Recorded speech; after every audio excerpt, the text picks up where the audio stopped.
So it's just about 2:30 if you'd like to get seated.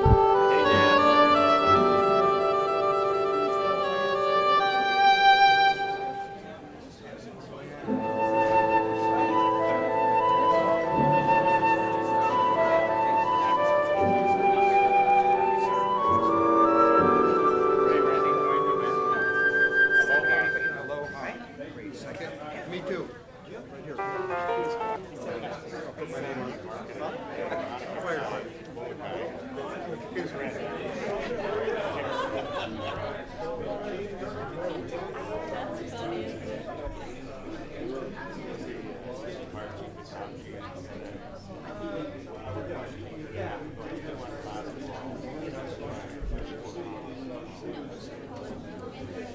Okay, thank you.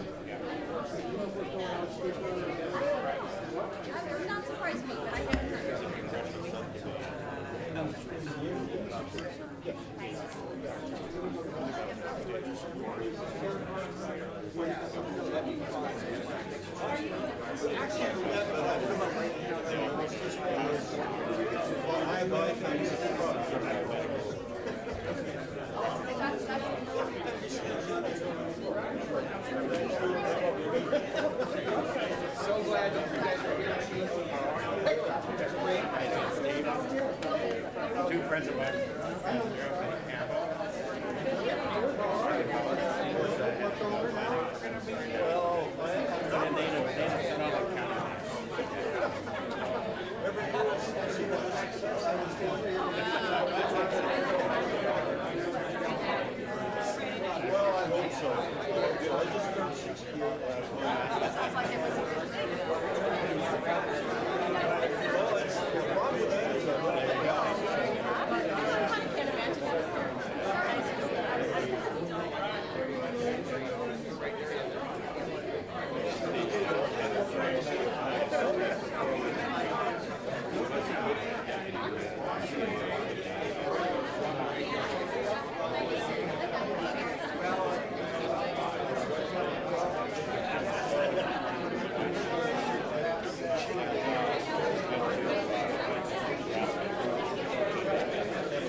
Good afternoon, ladies and gentlemen. We are going to start this public participation hearing, so I would appreciate it if you could take your seats. We have some interesting ground to cover and a lot of speakers who we would like to hear from, so I would like everybody to please sit down and we will open this hearing.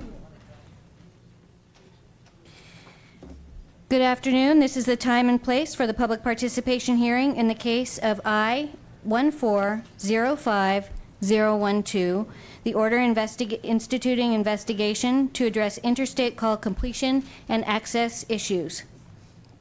I'm Administrative Law Judge Catherine Kwan McDonald, and I'm here with the assigned Commissioner, Catherine J.K. Sandoval. Before we get started in the public comment period, we have a few of the local and state leaders here to welcome us. First, I'd like to hear from Supervisor Dan Humberg. Thank you very much, and I'm very honored actually to be here and welcome you. Is your mic on? Oops, okay. I've never stood here before. It's been a long time. How are we doing? Is that any better? Okay, they can hear you. Great. So I'm very pleased to, are we good, Carla? Okay. I'm very pleased to welcome you on behalf of the Board of Supervisors, CEO Carmel Angelo. Two of my colleagues at least are here. Supervisor John McCowan is in the audience. Supervisor Tom Woodhouse is also here today. And we're really pleased that you would hold this hearing here in the county seat of Mendocino County. We also have some very distinguished guests here today who are going to address you. Senator Mike McGuire is here. Assemblyman Jim Wood is here. Very pleased to have both of them. There's a few people in the audience I also just want to mention because of their dedication to this issue over the past decade, actually more than a decade. I noticed that Shirley Frericks is in the audience. She was the original founder of the Mendocino Coast Broadband Alliance. I think that was back more than 10 years ago, and she's been somebody who has pushed this cause along for a very long time.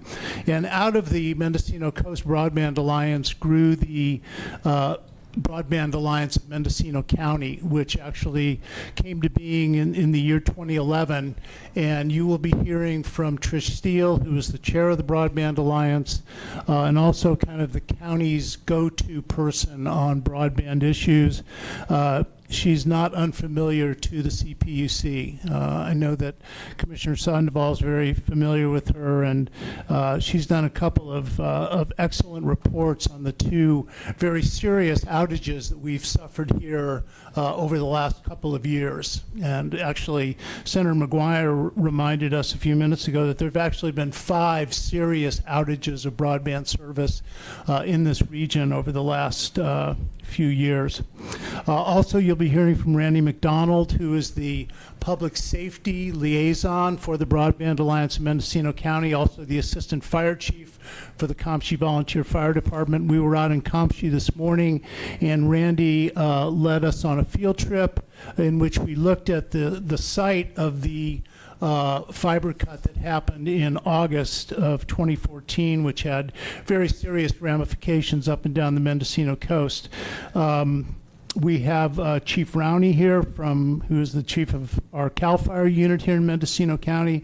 Of course, Sheriff Allman is here to talk about public safety aspects of the outages and the very serious situation that we faced with our PSAPs and our loss of 911 due to these outages, and also due to the problems we have, which you're going to hear a good deal about from representatives that are here from the Communication Workers of America, also AT&T employees who are going to talk about the infrastructure of our region and some of the problems that we're facing with respect to keeping that infrastructure safe and secure for the citizens of our area. We also have a couple of officials from the city of Fort Bragg. I saw that Mayor Dave Turner is here, Councilman Doug Hammerstrom is here as well. I also want to just mention that Jim Moorhead is in the audience. Jim led the Broadband Alliance of Mendocino County from its inception until about 2 years ago when Trish Steele took over. So I'm not going to take a lot of time with all the problems that we face. There are people who I mentioned in my introduction who will be addressing those issues. But let me just say again that we're very appreciative that this is happening here. We think it's very timely that Mendocino County and the North Coast region enter finally into the 21st century in terms of telecommunication. It's absolutely essential to public safety. It's absolutely essential to our area trying to move forward in terms of economic development. In just about every way you can think of, we are stuck until we crack this nut. So we're very happy that you're here today. Oh, one final person I didn't mention, Regina Costa is here. She'll be testifying on behalf of TURN. And if it weren't for Regina, this hearing would not be happening here today, because it was Regina who suggested that holding this type of hearing would be a way that we could get our input on the public record and to the Public Utilities Commission. So I'm very glad Regina's here as well. With that, I will end my remarks, and again, thank you. Thank you. I would also like to introduce Senator Mike McGarry. Senator McGarry, if you'd like to, McGuire, sorry, if you'd like to make some comments, we'd appreciate them. Thank you. And I think I'm on. There we go. Well, good afternoon, Judge and Madam Commissioner. Thank you so much for being here. We are grateful that both of you have taken the time to be able to come into Mendocino County. Also want to thank the Mendocino County Board of Supervisors for their leadership. Also the leaders we have here today from the Alliance, representing both representatives from Mendocino County and the County of Sonoma. We're grateful for their leadership as well. And it is a pleasure to be with you and to be partnering with Assemblymember Jim Wood on these important issues. Today, we'd like to be able to address two items. One, would like to be able to talk about landline reliability on the North Coast, and then also talk about the impact on outages here on the North Coast, particularly when 911 goes down. And what we've seen here on the North Coast is that we have seen on some of our worst outages, the 911 system has gone down for nearly 48 hours. Several times every year, local businesses and financial institutions in rural districts throughout California lose millions of dollars due to the loss of telecommunications service.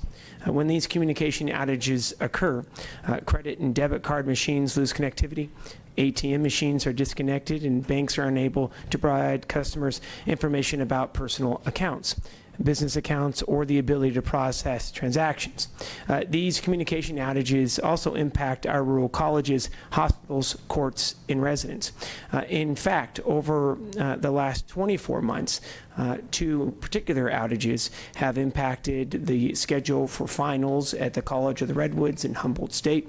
We saw the entire internal phone system at the County of Humboldt Jail completely go down, and 911 has been out of service throughout the North Coast on two significant outages, which I'll talk about here in just a bit. And to be blunt, rural California is still trying to recover economically from the Great Recession. And what we know is that currently under federal policies, these businesses and banks and customers, hospitals, residents, and first responders are kept in the dark about when a telecommunication outage has occurred or when service will be restored, because there's simply no policy requiring a carrier in California to inform the state that their phone service is down. In today's connected world, this is simply unacceptable. Californians have come to expect when there is a disruption of utility service, they'll be informed when the service will be restored. If the electricity goes out, or a gas line has a major leak and hundreds of homes lose service, or when the water stops flowing to a city, or the sewer system has a major disruption, the utility provider will let their customers know. Now, over the last 3 years, residents on the North Coast between the Golden Gate Bridge and the Oregon border have experienced 5 significant telecommunication outages that have wreaked havoc on our communities, and hundreds of thousands of residents' safety were put at risk, and frankly, unnecessarily. Would like to be able to document these outages. August of 2014, we had a overhead line that was taken down via a semi here in Mendocino County. There was a Mendocino County fiber cut via vandals in September of 2015. In December of 2015, we saw a Caltrans backhoe cut outside of Fortuna in Humboldt County. December of 2015, we saw a Lake County outage. And in January of this year, we saw a significant outage from the storms. Now, these outages have a current theme.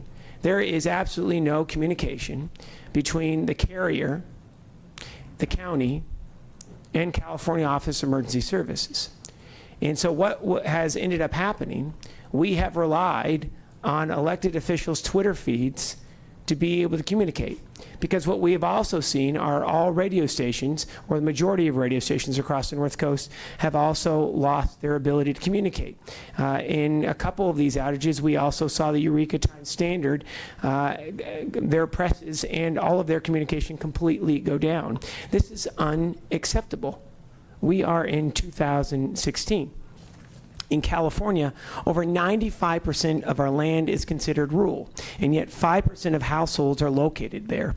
An entire rural county can be out of service for 12 hours or even days before it's reported to the FCC. The current FCC threshold simply does not work for rural California. Therefore, it is only appropriate for the state to use its authority, rather via the Public Utilities Commission or the legislature, to step in and ensure that we are addressing these significant public safety issues.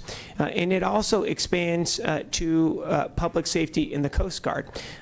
In the outage back in September of 2015, the Coast Guard had to fly our coastline between the Oregon border and Bodega Bay for nearly 24 hours straight, costing the taxpayers $250,000 because there was no communication with the ports, and the Coast Guard is charged with the protection of our coast. I'm going to end it with this, Madam Commissioner and Judge. We need a system to ensure reliability during these outages. At a bare minimum at the moment, we need to ensure that when there is an outage, the Office of Emergency Services is communicated with by the carrier, and then the county or counties who have been impacted by the outage has real-time communication from that utility provider. 2, we need to focus on broadband deployment throughout rural California. What we have come to realize is that having connectivity to the World Wide Web is no longer a luxury, it's a necessity. It is a necessity to be able to compete in our world's economy. And finally, we need to ensure that we are protecting landline infrastructure and 911 here in California. And what we know is that you can go 2-3 hours at a time in districts like the North Coast and not have cell phone coverage, which is why it is so important that we're able to protect those landlines, which also means we're protecting public safety. I really appreciate the ability to be able to speak to you today. And again, we are so grateful that you would travel to Mendocino County today and be with us. And we're excited that you're here. Thank you so much. Thank you. Thank you. So, first of all, Senator, I wanted to really thank you. I'm Catherine Sandoval, Commissioner with the California Public Utilities Commission. So thank you so much to Mendocino County for hosting us. And I wanted to thank you personally, as well as Assemblymember Wood, for being such great leaders and advocates on these issues for your county, and really raising these issues to the legislature, and working so closely with the California Public Utilities Commission. So thank you. No, thank you so much. And Commissioner, I got to say, just a real quick moment of privilege, if it's all right. You have been an absolute champion. You have traveled to all corners of this state to focus on the needs of rural California, and we are so appreciative. And I am grateful for the opportunity to be able to work with you, as well as Assemblymember Wood. Assemblymember Wood has been outspoken and a champion as well, and he is a wonderful partner to be able to have, and we are so excited that you're here. So thank you for taking the time out of your busy schedule. Thank you. And I did want to ask you a question. Please. So really appreciated your remarks and the specifics that you provided. So as a regulator, a lawyer, and a law professor, among the many things that really struck me, what you said, the 911 outages and how it's impacted public safety. You mentioned that service went down at the Mendocino County Jail. Humboldt County. Humboldt County Jail. When did that happen? That was in December of 2015 when we had Caltrans unfortunately went through a fiber line outside of Fortuna. Obviously, it was inadvertent. And so during that time, we saw that all of the internal phones within the jail to be able to connect each unit to each unit was down. We also saw that the Humboldt County court system was also down. The College of Redwoods were unable to continue with their final schedule if individual students were taking their finals online. And we have also been told that elective surgeries, because there was some hit and miss with electronic medical records, and docs were unable to access prescription history of patients, elective surgeries had to be postponed as well. Thank you. So we do see a myriad of public impacts. Absolutely, and I think the sheriff will also talk about during September of 2015, during the Mendocino fiber cut, and that is when we saw the vandals outside of Hopland.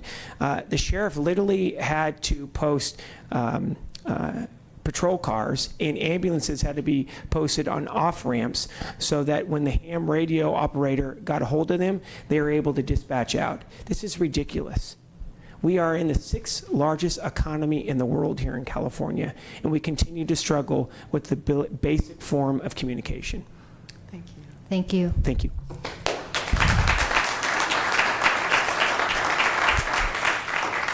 And now I would like to welcome and thank Assemblymember Jim Wood for coming. Thank you. It is on. Okay. Thank you very much, and Judge and Commissioner Sandoval. It is probably goes without saying that this is probably the first time we've actually had a hearing like this in Mendocino County, and I thank you very much for coming. Also, the Board of Supervisors and everyone else here today. Senator McGuire really laid out the situation very, very well. One of the things that I have been working on is creating. We have an Assembly Select Committee on bridging the digital divide in rural California, and one of the challenges that we face as we go forward, and I guess I can't emphasize enough, which you'll hear over and over again. The ability for us to be able to have broadband services, to have reliable telecommunications is important for so many reasons, public safety being number one. Education. Kids need to be able to access reasonable telecommunications, to be able to access the resources they need to be successful. Economic development. We will be left behind if we do not have reliable service here.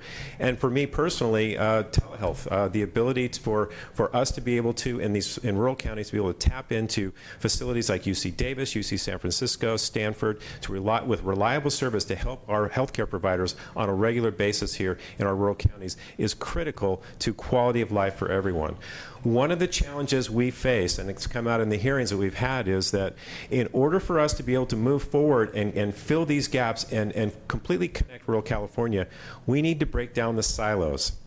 And for those in the audience who don't know what I'm talking about, funding and programming doesn't work well together. It works separately. We need to break those barriers down. We need to get people at the table so that we can actually all work together to solve the problem, not have the applications and the projects shifted from one entity to another, to another, to another with no coordination. So it's absolutely critical. If we're going to be able to crack this nut, as the Senator said, we have to have cooperation among all agencies to work with us. And we need to be more nimble. And we need to be more responsive as a state and with the Public Utilities Commission, as well as the legislature, to solve these issues. So I know we've got a lot more to say here today, but I thank you for the opportunity to be here, and I look forward to the rest of the proceedings. Thank you. Great. Thank you. And before you go, Assembly Member, sorry. Darn, I thought I was off the hook. Okay. So No. again, I just wanted to thank you so much as well for your advocacy on these issues, and I really wanted to thank you for convening a couple of select committee hearings on rural telecommunications and broadband infrastructure, as well as on 911 infrastructure. I've had the opportunity to testify to those thank you for hearings along with many other members, and I think it's been a terrific forum to bring up the issues. So really wanted to thank you for your leadership and look forward to continuing to work with you. Likewise, thank you. I look forward to our continued progress. Thank you. Thank you. Thank you, sir. Thank you.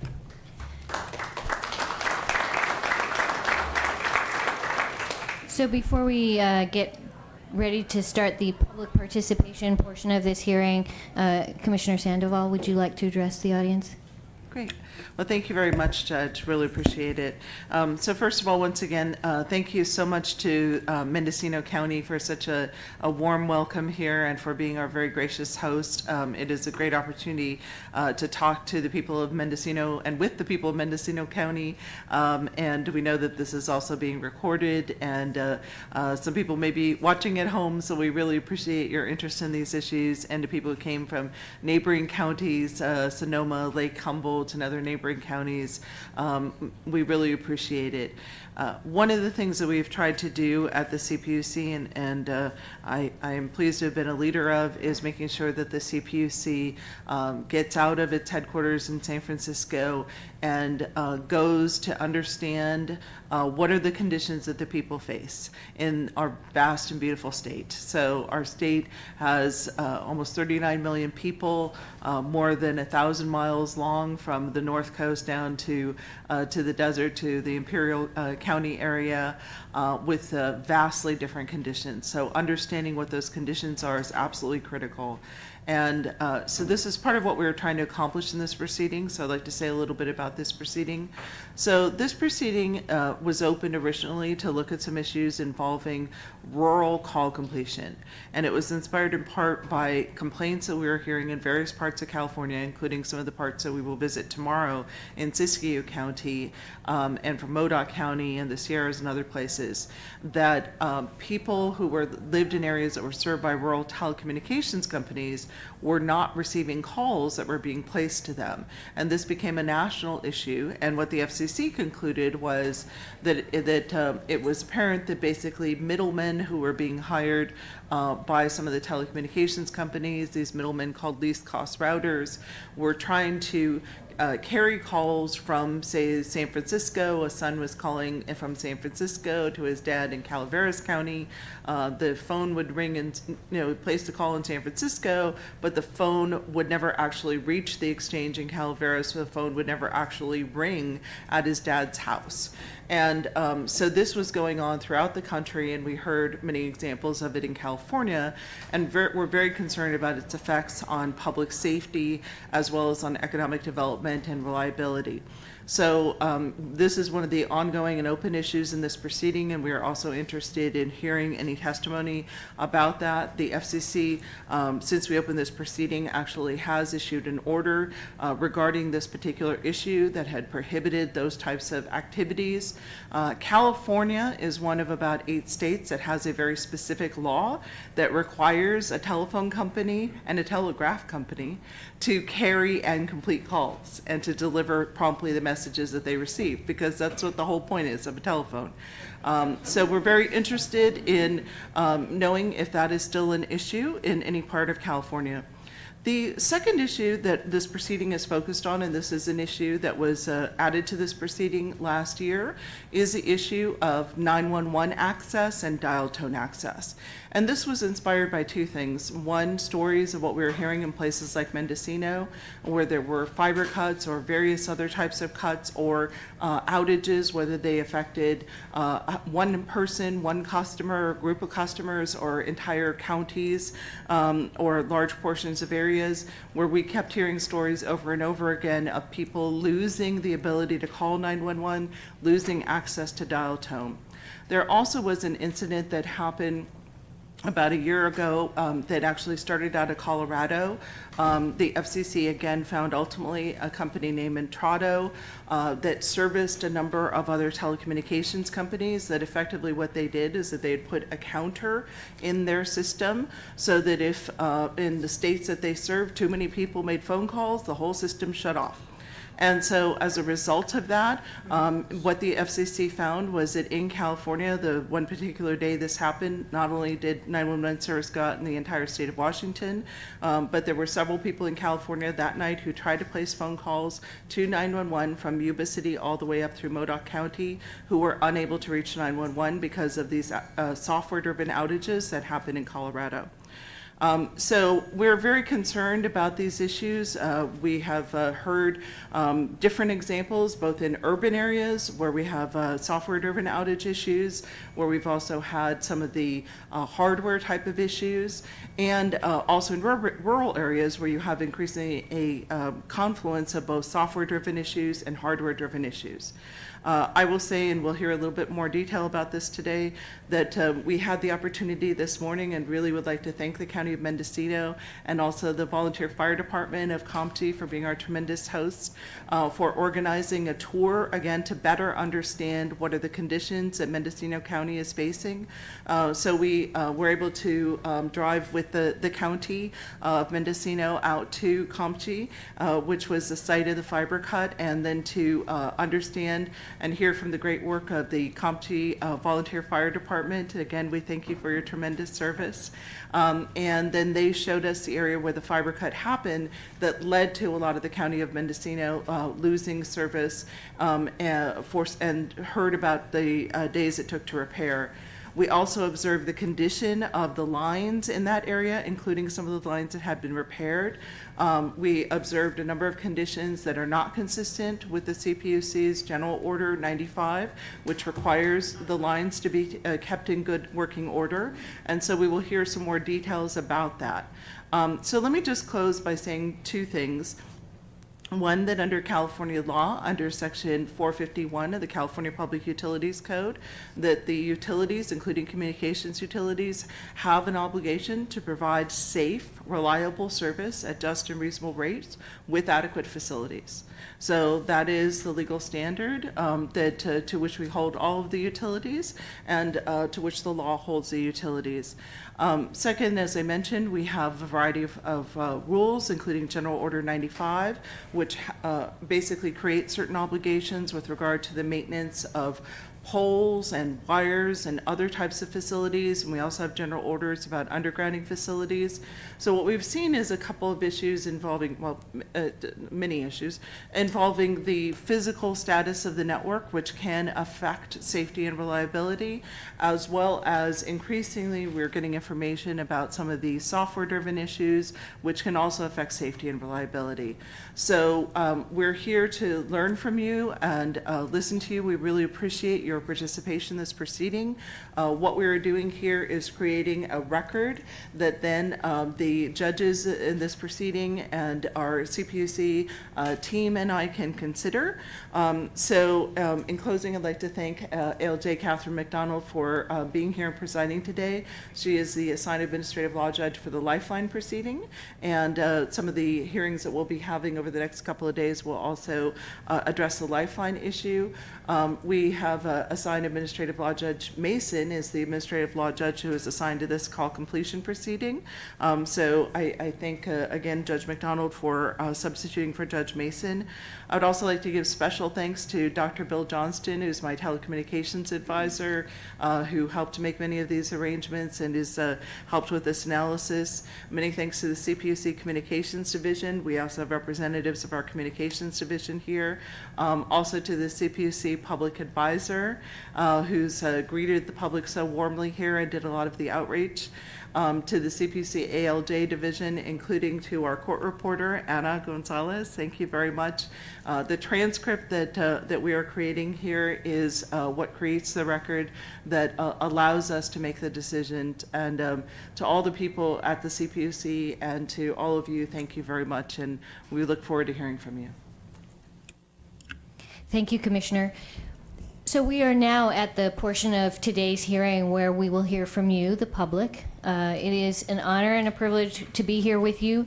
We look forward to hearing from you, and this is your opportunity to speak to not only myself and Commissioner Sandoval, but actually to the other commissioners as well. The transcript will be made available to all of them.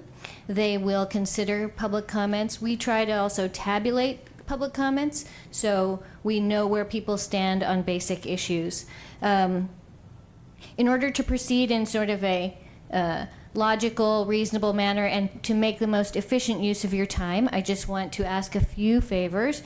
One is, if you have a cell phone on now, if you could please turn the ringer to vibrate or silent or do not disturb. The next is that when you come up, I'd like you to introduce yourself and spell your name for our court reporter, Ana Gonzalez. It will make the record a little bit clearer. You don't have to give your name, but if you do, please spell it. And if you represent an entity or an organization that you would like reflected in the record, please say so as well. Because of the sheer number of speakers today, we're going to limit the time to about 3 minutes. The Public Advisor's Office will help us keep track of time. So when I call the 3 minutes, if you could wind up. We're not going to just turn the mic off at that point, but if you could wind up, that would be helpful. There are a lot of speakers, and we want to honor your time as valuable for being here. So with that, I'd like to begin. The first speaker is Trish Steele.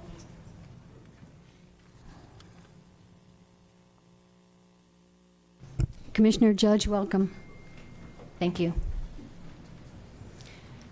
I'm going to go through my presentation very quickly. It's wonderful to see so many people here today. My name is Trish Steele, S-T-E-E-L. I'm chair of the Executive Committee of the Broadband Alliance of Mendocino County. I'm also involved with the 4-county North Bay North Coast Broadband Consortium.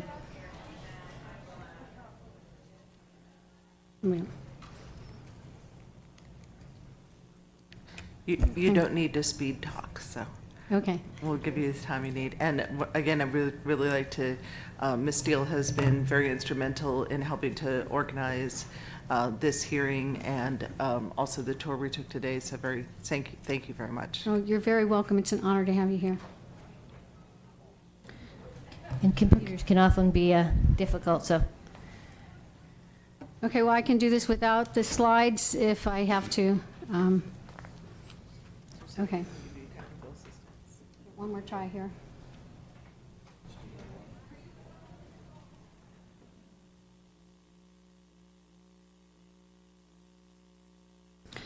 Okay, I'm just going to go ahead and give verbal comments. The Broadband Alliance, we advocate for broadband technologies, but we also strongly believe that legacy services such as plain old telephone services need to be maintained until reliable alternatives are available to everybody. It's completely appropriate that residents are involved in the rural call completion and access and dial tone access proceeding because the residents are the ones who are impacted when a call doesn't go through. When a resident's phone doesn't work, they have one option, which is to call the phone company and hope that they can get a response. A historical perspective on the telephone network is that historically our landlines were our emergency lifeline. They were universally available. Everyone had direct access to 911 with locating ability. Thank you.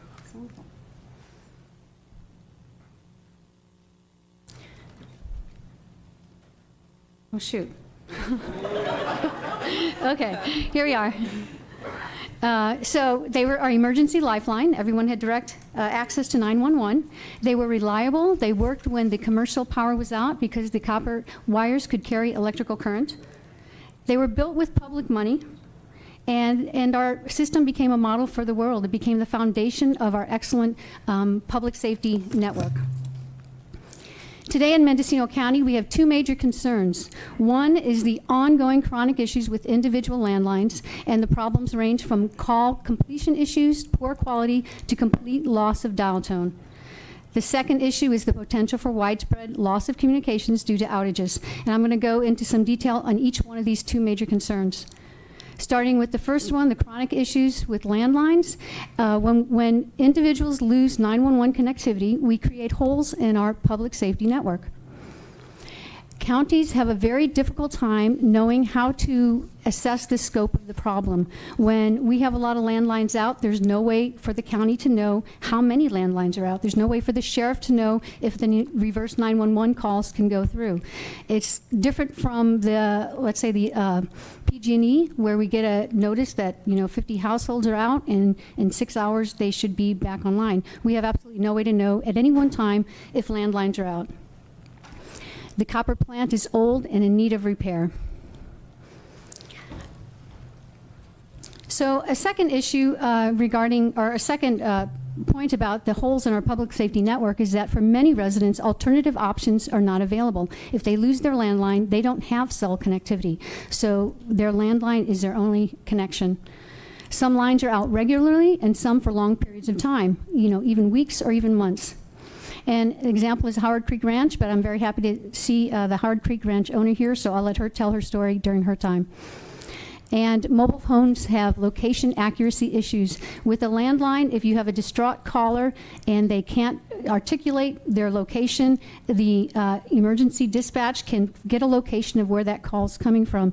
It's not the case with mobile calls, and it does impact public safety. It's difficult for counties to assess the scope of the problem. When a call doesn't complete, you're trying to prove a negative. How do you know if a call didn't go through if you didn't get it? And if there is a problem, they call their provider, and the provider, the ILEX, the AT&T, does not share that information with us. They don't tell us that so many landlines are out. Most of our data comes from local providers who will share trouble ticket information. So I can call up a local provider and say, how many trouble tickets do you have open? And they might say, I have 40 open. That's our most reliable data. I also get information from anecdotal stories. I get forwarded emails. I get people who contact me via the website. I see letters to the editor. And Supervisor Hamburg will be really good about forwarding information that he gets. And I also see social media postings. And the next few slides are a couple examples of that. This was from July 10th, so just a few days ago. A woman had posted her landline had been out for 26 hours, and it still wasn't back on. But the last line is really telling. She says, "Don't think I need to keep paying for a landline that consistently fails." This is not a unique sort of posting. It's a theme. For years now, we've been seeing that people get so frustrated that they give up their landline. They don't want to, but they do because they get so discouraged and frustrated by the constant failure. Here's another one. This was from about 6 months ago. I'm so irritated with Verizon. My phone has no dial tone. I have to drive into Laytonville. They say the first thing you have to do is have a working phone in your hand to walk through the test. They don't get that where we live, there is no cell phone service. I go through this with them every 3 months or so. For some unknown reason, our landline goes down. It's never on our end. It's always a switch in the office or some lame excuse. I know they're becoming exempt, but my household depends on ours. What if there's an emergency? We have no way to call 911. I contacted this woman because I know her. I said, please come to this hearing and testify. And she said, well, I have a disabled child. I have to take care of her full time, so she could not be here. But this is, again, very typical. It's not unusual. This was from an email on July 1st. We have issues with landlines. They happen fairly often. It's about poor quality transmission, noise on the line. I heard a couple of times our line rang on and on without any answer. We have an answering machine. So this is an indication that we have rural call completion issues happening in the county. So in regards to question 12 on the CPUC order instigating investigation, you had asked, should ILEX be required to report call completion failures, line issues? Yes, absolutely, is our opinion. Not only should they be required to report issues, but they should make this information available as well. And I would like to see the ILEX be required to share trouble ticket information so that our sheriff can call up and find out how many landlines are out. Where are they out? Is this happening in a particular area? So he could have a better handle on the network and how he needs to handle public safety. Copper plants old and in need of repair. The techs do a great job. There's just simply not enough of them. During the winter, they're brought in from all over the state and the country. When my landline was out a couple months ago, the techs were from San Bernardino. The customers have no option but to call and wait. There are complaints of long wait times for repair, missed service calls. It creates high frustration. Evidence of poor maintenance, Band-Aid fixes, garbage bags, hanging wires, leaning poles. On Wednesday, was out with Frontier. We saw junction boxes. The cover had been broken for years and covered with a garbage bag, and it had never been repaired. The minimum standard, from what I understand, is repairs 24 hours, 90% of the time. Even according to PUC data, AT&T met the standard only 62% of the time between 2010 and 13. I suspect that in Mendocino County that reaching that metric is much lower. A local provider told me that there was 50 trouble tickets opened by December 23rd. By January 6th, not a single repair had yet been completed. Another provider stated in the last 2 weeks we have opened 44 trouble tickets. Of those, 23 had missed commit dates where the technician didn't show up as promised. So those were some of the topics about the chronic issues with landlines. Now I'd like to talk about the potential for widespread loss of communications due to outages. Senator McGuire talked well about the two major outages. I'd just like to point out both were sunny day outages. If it had been a real emergency, the impacts would have been, astronomically higher. They cause widespread disruption. Thousands are left without direct access to 911. So even when the PSAP doesn't go down, if the failure happens on the customer side of the router, they can't call 911, so the end result is the same. The customer has no access to 911. Causes huge economic losses. Businesses come to a standstill. It creates high levels of stress, especially for disabled and elderly residents with limited means of communication. We believe the potential for outages remain. With fiber, the flow of information is concentrated and network vulnerability increases. We are told there are upgrades to the network, but for the public, there's no transparency to the process. So we have no way to assess these supposed upgrades. We have indications that maybe these software upgrades have created instability in the network.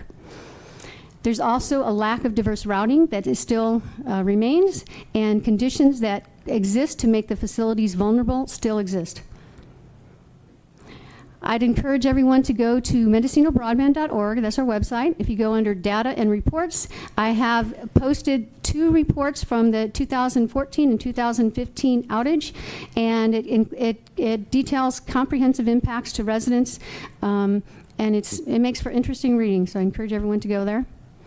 My summary: telephone corporations have an obligation and responsibility under the law to provide reliable service and to maintain legacy copper infrastructure. AT&T has said publicly that they maintain the copper infrastructure. Telephone corporations are under the jurisdiction of the CPUC, and as such, the Commission has responsibility to ensure safe and reliable service. So we ask today to please act on all the information received, investigate all reasons why roll calls do not complete, including completing the infrastructure review authorized in 2011. Also require information such as trouble ticket to be made available to the public. Make data requests as needed to the corporations to get the information that you need for the Commission to ensure that safe and reliable service is provided. We're simply asking the PUC to help ensure that when a resident calls 911, that call always goes through. Thank you so much. Thank you. Ms. Steele? Ms. Steele, could you give a copy of the presentation to the court reporter? Do you have an extra one? Yes, absolutely. Thank you. Then we'll incorporate it with the transcript. The next speaker I have is Randy McDonald.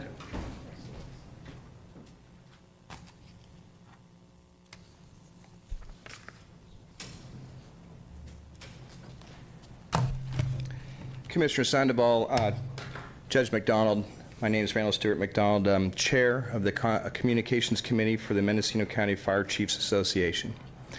The Mendocino County Fire Services consist of approximately 24 agencies responding to all non-law enforcement emergencies in this California county, which is 50% larger in size than Delaware, which has less than 1/10 of that state's population. Fire agencies in our county must contend with many challenges, one of which is the lack of an adequate, resilient, well-maintained telecommunications infrastructure, which is vitally needed by citizens and their public safety agencies. I'm going to truncate much of my remarks, which you can read in their entirety in my copies of my testimony. Earlier today, I had the privilege of accompanying CPUC personnel on a visit to the site of the 2014 fiber optic cable break near Compshe, which caused a telecommunications outage that impacted 20% of county residents for nearly 2 days. There's plenty of reports about the impacts, but clearly this is a case of failed rule call completion, dial tone access failures, which imperiled the lives of many citizens. Unfortunately, it's not an isolated incident. In fact, it's just the tip of the iceberg. Across this nation, the number of outages on high-capacity fiber optic lines in the United States more than doubled from 221 in the year 2010 to 487 in 2014, and the problem continues to grow.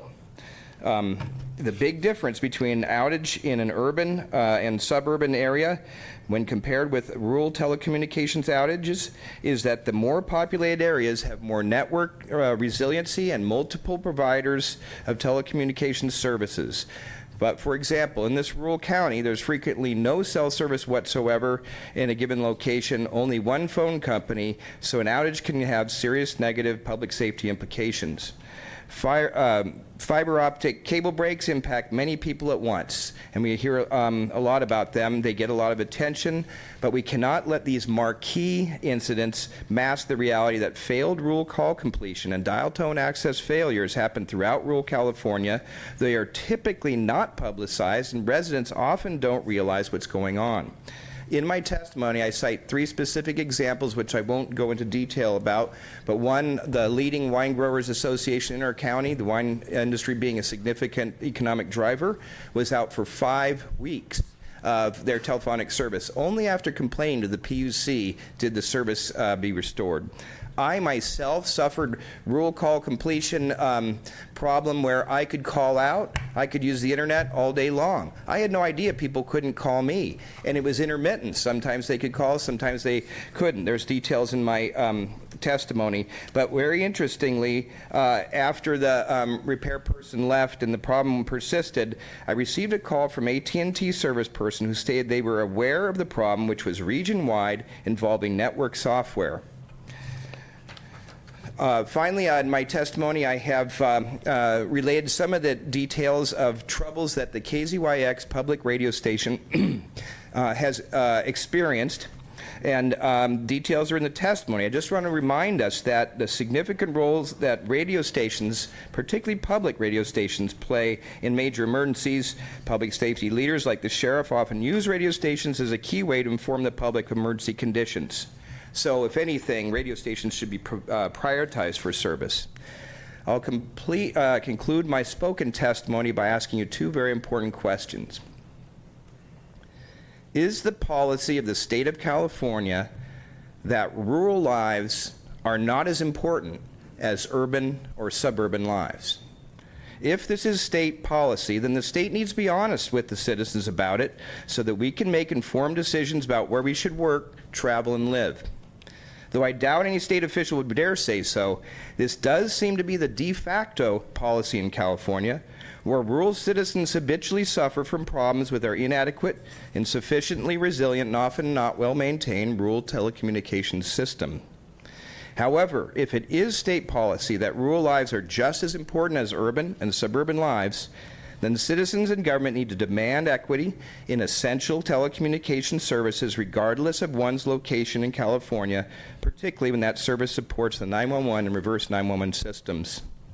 My second and final question is, how and when will state agencies, particularly the CPUC, ensure that telecommunications companies provide geographic equity in essential services? Earlier this year, AT&T officials made a presentation before the Mendocino County Board of Supervisors in which they stated that in response to the 2014 and 2015 fiber outages, they had made software changes to improve their network's resiliency. They said it was not necessary to do anything physical other than the software change. Has CPUC or any other independent entity tested these fixes to see if they actually work? Could the region-wide network software problem reported to me by AT&T service personnel after this announcement of the software fix be related to that very same software fix? We know it didn't just impact me, it impacted many people in this region. And then the final aspect of this question, is CPUC providing sufficiently rigorous and thorough oversight of telecommunications providers to ensure that all Californians have, at a minimum, reliable access to the 911 and reverse 911 systems? In my experience, only the California Public Utilities Commission has the power to get the attention of telecommunications companies and change their behavior. I ask you to use your power for the benefit of California's rural citizens so that all Californians can rely upon resilient, essential telecommunications services, particularly during emergencies when we need them most. Thank you. Thank you, sir. Thank you very much, Chief. Chief, may I ask you a question? Absolutely. Thank you very much, and thank you again for leading the tour today. It was extremely informative. We really appreciate all of the work that our volunteer fire departments do and your leadership, so thank you. You shared with us a little bit on the tour about during the fire cut what you had to do to make sure that residents of the area knew what they could do since 911 and dial tone were down in case they had an emergency, and then the instructions between that and the next outage. So I was wondering if you could tell us a little bit more about that, and just the role of volunteer fire departments in responding to people when the service is down. Affirmative. And we know this won't be the last set of outages. It'll happen again. It's just a matter of time. So following the outages, Congressman Huffman got AT&T to the table, Sheriff Allman and others, including former broadband chair Jim Moorhead, were there to start a dialogue which continues with AT&T. Out of that, we were able to leverage improved communication. We do have some regular meetings now. There still remain many issues.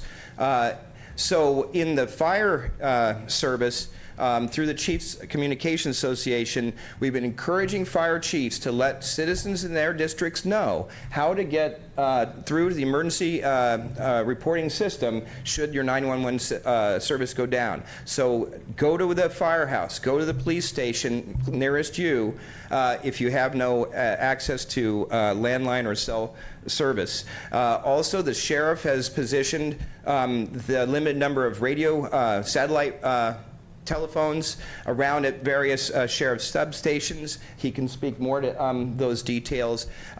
We are doing what we can to make sure citizens are aware of their vulnerability and how to use alternate means to get in touch with the emergency system, because once they reach the cops or the fire guys, we can get up on the radio and get the word out and get the response rolling. It's rather haphazard, and no one expected this because it never used to happen. So we're coping. Thank you. Thank you, sir. Our next speaker is Sheriff Allman.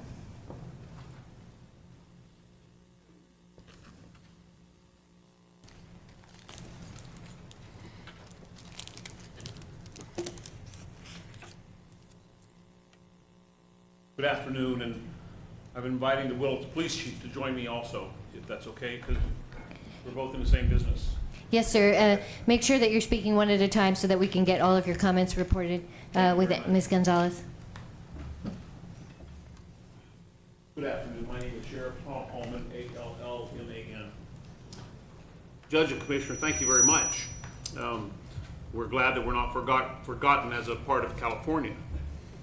Sometimes the rural county often feels like the stepchild where resources are expended. These incidents that we're talking about have actually caused us to revamp our emergency activation, whether it's the radio alert sound, whether it's the notification through public radio, which we're very appreciative of stations like KZYX and Z and private radio stations like KOZT that step up to the plate every time we ask them to notify the citizens. If I ask you how many times today you've used wireless internet or your cell phone, I would imagine that we would all answer we're in the 20 or 30 times per day on a minimum. And during the time when family members can't get in touch with their loved ones, then they resort to the one thing that they know they can do. They call the sheriff's office to say that I can't get in touch with my family, and our 911 system becomes inundated and overrun because of the crisis.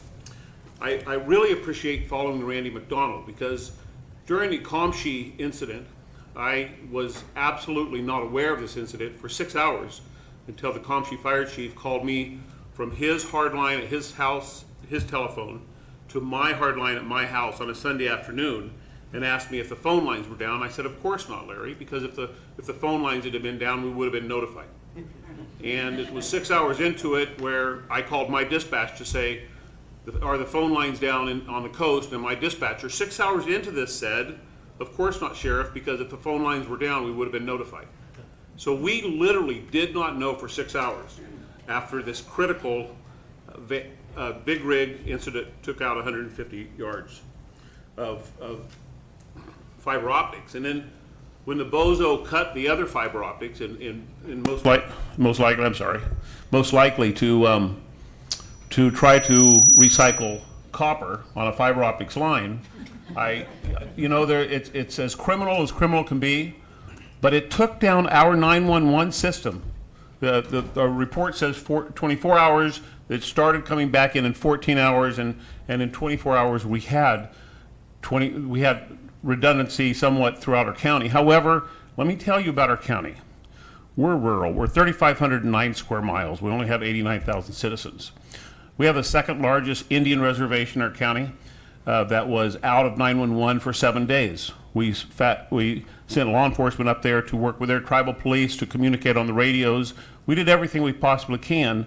The second outage of this cost the Mendocino County Sheriff's Office upwards of $35,000 just to get our extra staffing to patrol the streets. Fortunately, I have my peers such as Jerry Gonzalez, the police chief of Willits, who understands that when a communication line goes down for the county, all law enforcement will work everywhere in the county to make sure citizens have access, not just to law enforcement, but when we need medical and we need fire, that's what was most important. The fact that we have a very active ham radio group here, which not many counties have ham radio groups because it's somewhat going out like a CB radio. Our ham radio group I couldn't be prouder of. They dispatched themselves to the emergency room, to the hospitals, and they were dispatching ambulances without me asking them to do so. That's the definition of true public safety and public service.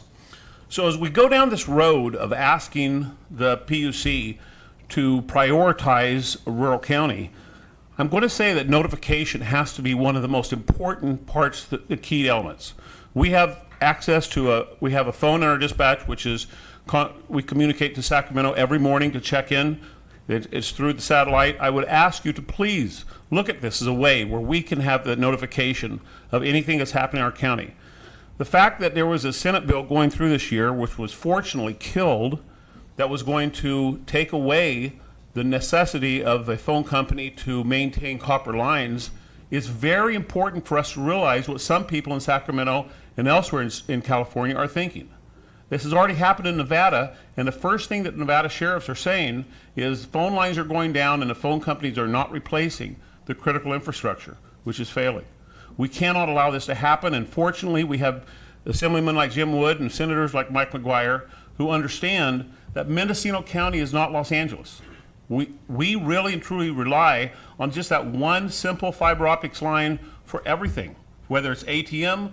I had deputy sheriffs who could not put gas in their patrol cars because the gas stations were completely run by credit cards. So we were in a crisis mode, and when we've thought about all the possible problems we could have in this county, I can assure you this problem did not come up on our radar because I believed that redundancy meant redundancy.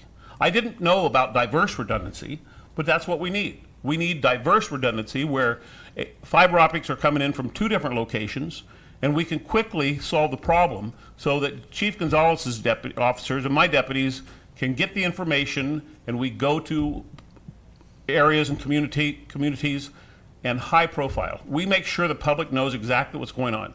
So we're counting on AT&T as a partner, and I don't want to just throw AT&T on the bus and say they're bad people, because they haven't. They're not. They've come to Mendocino County since the 5 outages, and I've seen their trucks work. I've talked to some of them. But the truth is, we're being told the problem is fixed, but my dispatch supervisors have come to me and said, Sheriff, there's one thing that we'd like to know how they fixed it. We'd like to know really and truly what the solution is. With all due respect to AT&T, they're a corporation, and they make a lot of money. We're public safety. We need our money to get priorities out to the citizens. And when an AT&T person tells me they can't tell me something because of a corporate secret and intellectual property, I would ask them to realize that I'm the sheriff of the county and I can keep a secret. I'd like to know what's going on and how the fix really is. So with Chief Gonzalez here, I rely on everything we possibly can. The law enforcement staffing in Mendocino County is exactly the same as the law enforcement staffing in 1973. So we haven't grown in staffing. We haven't grown that much in population, and our infrastructure is crumbling. So thank you for being here. Thank you for anything you can do to help us with notification, with diverse infrastructure, and anything you can to stop any idea that taking away the telephone company's responsibility to maintain copper is taken away from them. We do not need that. We need copper lines. So I defer to Chief. Thank you, sir. Thank you to the sheriff because he's basically summed it up. And again, thank you, Commissioner and Judge, for being here today. I guess I'm here to speak to the September 3rd incident. I was kind of taken aback. I was dealing with a family issue that day, and one of my sergeants worked with our city manager and our fire chief and our hospital and our schools. Everybody's been pushed to go to VoIP, and again, as the sheriff said, thought that there was this redundancy there. And what happened on that particular day is that we issued portable radios, our radios. We called in extra staff. The fire department called in and staged volunteers. And again, as the sheriff put, the ham radio folks came out, but it was honestly like something out of my childhood as far as how staffing was. It was, it would have been comical if it wasn't a serious thing. And most of our staff has given away or put away their copper lines and have gone to cell phones. Most of the citizens have. So even if we did have existing lines there that were working, people couldn't call in. That is something, again, I share with the sheriff, that copper lines don't need to be not maintained. They need to be maintained.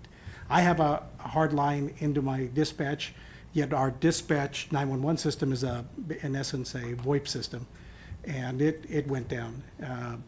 And again, on those particular days, since then, what I've done is I bought a satellite phone for our dispatch center. I've also been working with our local low-power radio group that's trying to start a low-power radio station because, again, as the sheriff has put out notices before over the radio stations, I need to be able to communicate within my community, and so we fully support those sort of actions in the community. And again, I thank you again, and we stand here to help you and to help our community. So. And Chief Gonzalez, could you give your full name so sorry. that we can reflect it properly? Jerry, Gerry Gonzalez, Gonzalez. And I'm with the Willits, Willits, Police Department for the City of Willits. Thank you so much. And if I may ask you a couple of questions. So first of all, thank you to your service and for what you do for this county and for the people of California. And I also wanted to assure you that in response to one of the previous comments, as I said, the obligation of a telephone company, any utilities, to provide safe, reliable service with adequate facilities at just and reasonable rates throughout the territories that they serve, which of course includes rural California. So we value all of the people who live in rural California and urban California throughout California, and our safety is important, and thank you so much for being there every day to protect our safety. Well, you're welcome, and you're here on a Friday afternoon. Let me tell you, I'm going to guess in Sacramento, there's not a lot of people who are listening to a public hearing. You're here in Mendocino County on a Friday afternoon. We appreciate this very much. Thank you for taking our message back. Thank you, sir. Oh, I'm sorry. Thank you, sir. Sheriff. I'm sorry. I just have a couple of questions. So, as long as you're here, so Okay. just wanted to ask you. So, Sheriff, you mentioned that there was a Native American reservation where service was out for several days. Which reservation was that? The Round Valley, the Covelo tribe, Okay, Round Valley, Coppola. And how many days were they out? close to 4 days, some parts of it 7 days. Their entire 983 prefix was out. And they have no redundancy. It's a single line. That's Frontier. It was Verizon prior to that Contel. Okay. So, is anyone from Frontier here? I know we invited both Frontier and AT&T to come. So Frontier had said they were going to send a representative. So we'll be sure that we bring that to the attention of Frontier, because the CPUC did approve the transaction that transferred a number of plain old telephone lines and as well as facilities from Verizon to Frontier. One of the things that we put in that order was that they needed to pay attention, especially to some of the remote areas where there had been a lot of reports of trouble. So we will make sure to call that to their attention, because being out for 7 days, as you mentioned, is a major public safety issue, and particularly tribes as well have responses for fire and police within the reservation, so it also puts them at risk as first responders. Well, and I appreciate that. The fact that there's 7 PSAPs, and for the public's point of view, the public safety answering points, of those 7, 2 are on tribal land. And so, yes, they're an important partnership in this communication dilemma. And then I also wanted to follow up with you about some of the comments on both 911 and reverse 911. Can you speak a little bit to what are some of the issues that you see in terms of reverse 911 access and issues? We heard some very interesting testimony from Tuolumne County and Calaveras County that sadly they found out during the rim fire that especially many of the VoIP customers were not included in the reverse 911 database, and that in fact the carrier told them during the fire that they had to pay for the database and sign confidentiality agreements. So I just wanted to ask you what your experiences were with the reverse 911 database and any of these issues or types of issues. And I certainly appreciate that. Remembering that the term reverse 911 is a corporate name that, while it describes what everybody knows what it means, we don't have reverse 911. But we use a system that looks like reverse 911. But let me use the Lodge Fire, and Chief Browning is here for an example. The Lodge Fire in Laytonville was close to over 18,000 acres. And it was happening during the time of the 911 outage that we had. So while the Comshe connection was 50 miles away from the Lodge Fire, we were losing our 911 and our cellular contact in Laytonville at the Lodge Fire because of the line that came up the coast and into Laytonville. So we were limited in our cell phone coverage during the Lodge Fire, and then reverse 911 of notifying citizens of what's happening. You know, citizens, I've learned, just want one thing. They want to know what's happening. If we give them the truth, we tell it fast, and we tell them all, they'll understand. They really will. They'll say, okay, well, you know, it sucks to be here because things are not going well, but at least the government's telling us everything. But when we lost our communication system, our first thing was, and it sounds kind of silly, is let's send out a reverse 911 and let everybody know their 911 doesn't work. But we couldn't do that. We couldn't do that very well since the phone lines were down.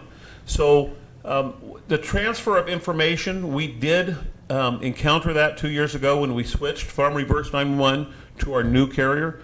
But as citizens are listening to this, I would encourage them to go to the Sheriff's Office website, MendocinoSheriff.com, and register your cell phone with a geographical location. That's the best way that we can notify you of anything that's happening in your area, whether it's a fire, whether it's an earthquake, whether it's an escaped inmate. We will let them know everything. So information is critical to us because we relay it like a bullhorn to the public. Right. And do you know if people who have voice over internet protocol also need to take that extra step to do the affirmative registration? They do. They can do up to 5 geographical locations to one number. So even if they own property in Mendocino County, but they're living elsewhere, we'll notify them of anything that's happening in their area. So I think this is also an important issue because traditionally with the plain old telephone service, you were automatically in any public 911 directories, reverse 911. Correct. But for VoIP, it seems that people have to take additional steps as well as wireless. Correct. We do know that during a critical national emergency, we'll have the capability of going to every cell phone tower and broadcasting to every cell phone in the area, but we don't know what cell phones are in that area. But for a non-national disaster, we don't have that ability. Okay, thank you. And Sheriff, I was just wondering if you could tell us a little bit your perspective about 911 and reverse 911. What are some of the problems that you're seeing? I'm sorry, Chief. I said Sheriff. I meant Chief. Actually, we work with the Sheriff's Department on their reverse 911, and it's exactly as he said, if people don't register their numbers. But we've had the same issue since VoIP came on several years ago. Folks not registering, or they move, getting the 911 call from Chicago because somebody moved away and they're calling for 911, and we've had those sort of incidents happen at our PSAP. Great. I also worked at the FCC for 6 years and directed an department at the FCC and have done a lot of work on spectrum issues. So I'm also struck by the continuing importance in this county of land mobile radio, ham radio, and other radio services that, there's often talk elsewhere about reallocation of the spectrum away from these services. So from your perspective, these services continue to play an important public safety role. Do they Well, here of in this course. county? There's no words that could describe the importance of the public safety role. But as was said, the chief has a satellite phone. We purchased 4 satellite phones. And while those satellite phones are expensive, over $1 a minute, that's the least of our worries when we have a fire or medical emergency. So The fact, and you thank the volunteer, for Randy for being a volunteer chief. Let me tell you, volunteer firemen, without our volunteers, we would not have been able to get our word out. It's that simple. Well, it sounds like also you're leveraging 21st century technology with 1950s technology. We are. We're doing quite well. Thank you very much for noticing that. Thank you. Well, thank you, and we'd love to work together to bring you up into this century, so technologically. Thank you very much for your service. Thank you, gentlemen. The next speaker is Jen Banks.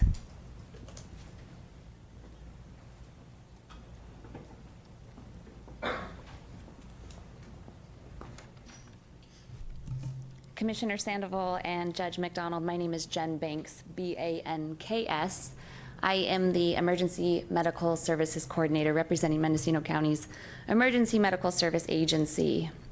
Our job is to provide essential emergency services when calls for help are received. We have a responsibility to ensure access to the EMS system to protect the health and safety to the community.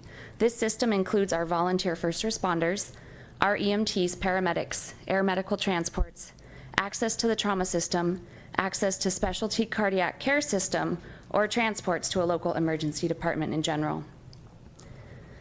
When access to these resources were eliminated due to the vandalism of unsecured fiber optic wires, we found ourselves helpless. On the day of the outage, the public lost the ability to access vital pre-hospital emergency medical services. Consequences of the lack of the ability to access EMS is haunting and may include the unnecessary loss of life.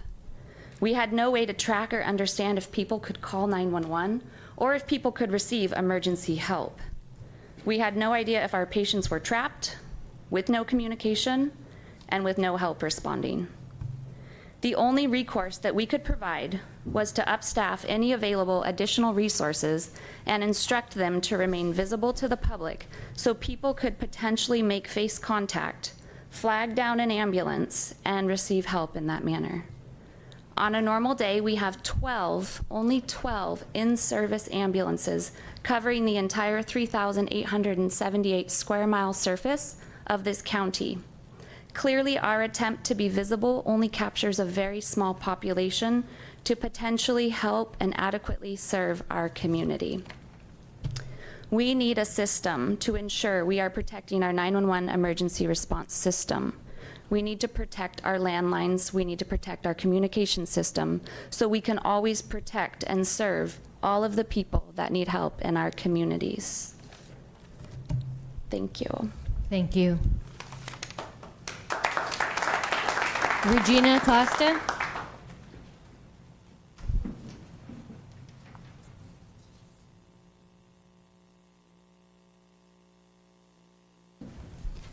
Commissioner Sandoval, ALJ McDonald, thank you very much for the opportunity to speak.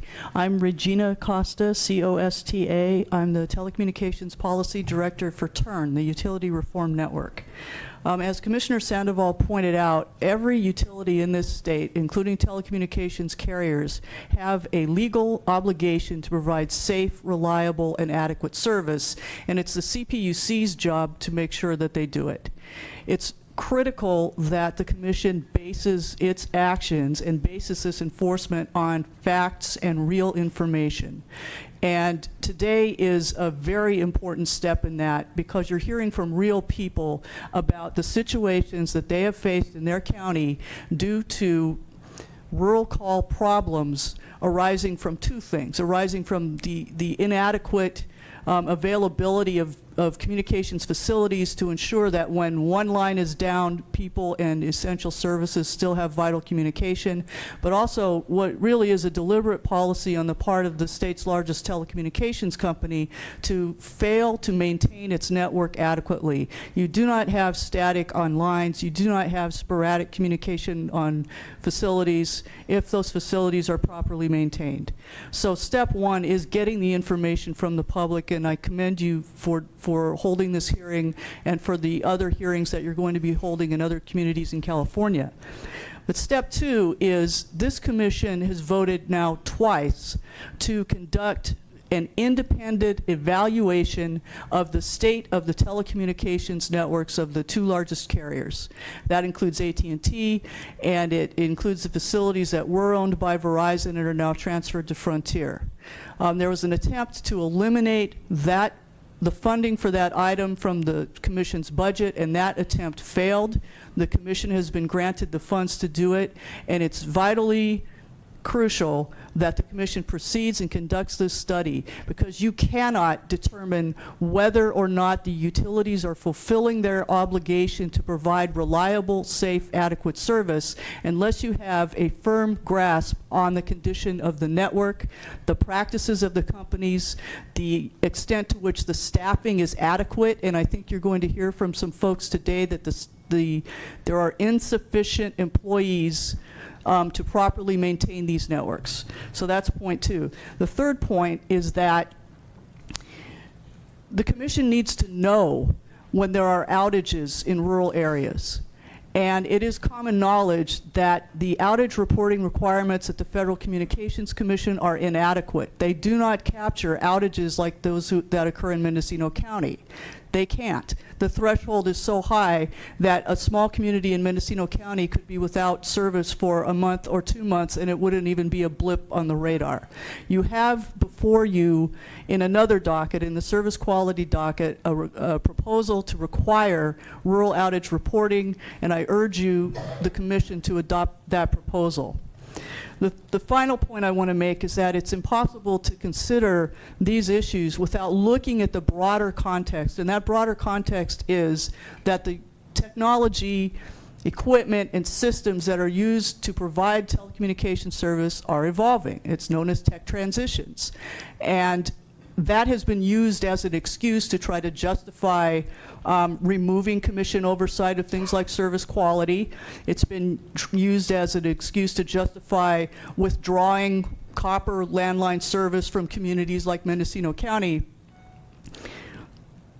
The bottom line is that in this day and age, it doesn't matter what technology is used to provide telecommunication service. What does matter is that our phones, our broadband works regardless of the technology. We need communication that works everywhere, all the time. And TURN is working with a coalition of many interests, including rural counties, rural broadband advocates, labor, other consumer organizations, low income, people of color, people with disabilities, to say that as we go forward, we have to adopt fundamental principles that shape the type of communication that we have going forward into the future. Technology transitions need to be reliable, equitable, and affordable. They must preserve access to 911 everywhere, all the time. We have to address the point that wireless telephones need to be able to connect to everyone, or they cannot be a substitute for local service.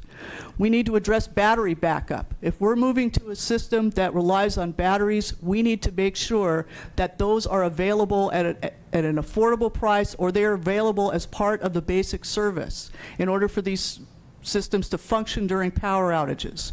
Wireless location needs to be improved before anyone can say that it is a reliable source of 911.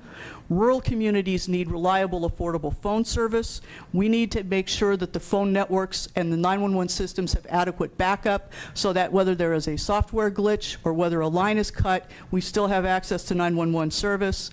And finally, the CPUC has a vital role to play in all of this. The CPUC and other state commissions are partners with the FCC. The FCC relies on you for essential information. The Federal Communications Commission cannot come to every community in California to find out what the reality is for people and public safety organizations living here.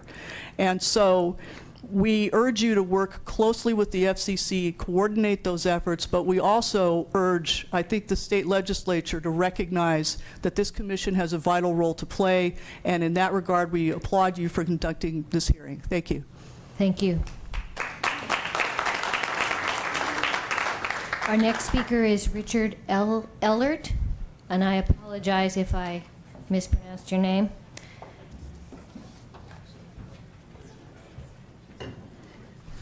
Hello. Thank you very much for your time. My name is Richard Ellert, E-H-L-E-R-T, and I am with the Mendocino County Office of Emergency Services. Today, I'm here to talk to you to help explain some of the impacts that the September fiber cut had on public safety in Mendocino County. In September, the County of Mendocino experienced a widespread communications failure, as everyone here has already spoken about. The outage highlighted the public safety threat posed by a single point of failure in a network infrastructure and the resulting economic and societal impacts to our communities.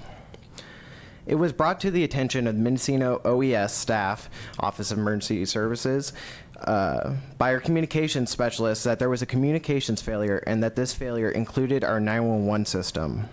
Mendocino OES immediately moved to response mode and we activated our emergency operations center for the county.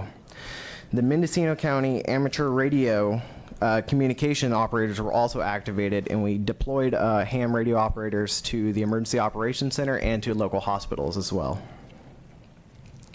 At the Emergency Operations Center, we activated an emergency alert and issued messages that were sent through phones for those that still had phone communication service, radio alerts, and to notify the public and to notify them that they can go to their local fire stations for services if needed, if they did not have communications. We later learned that some of the local radio stations did not receive our emergency alerts because they did not have phone or fax or internet access at their station, so the message did not go out as widely as we would have liked. Our local telecommunications company representative did send us a text and email to the OES program manager, but she did not receive the text or email notifying her of the outages due to the outage. No message from our local telecommunications company representative made it to the OES program manager until roughly 5 p.m. that day when the cut happened earlier in the morning. Additionally, we had trouble communicating with our own staff to let them know about the issue to deploy them to the county's emergency operations center.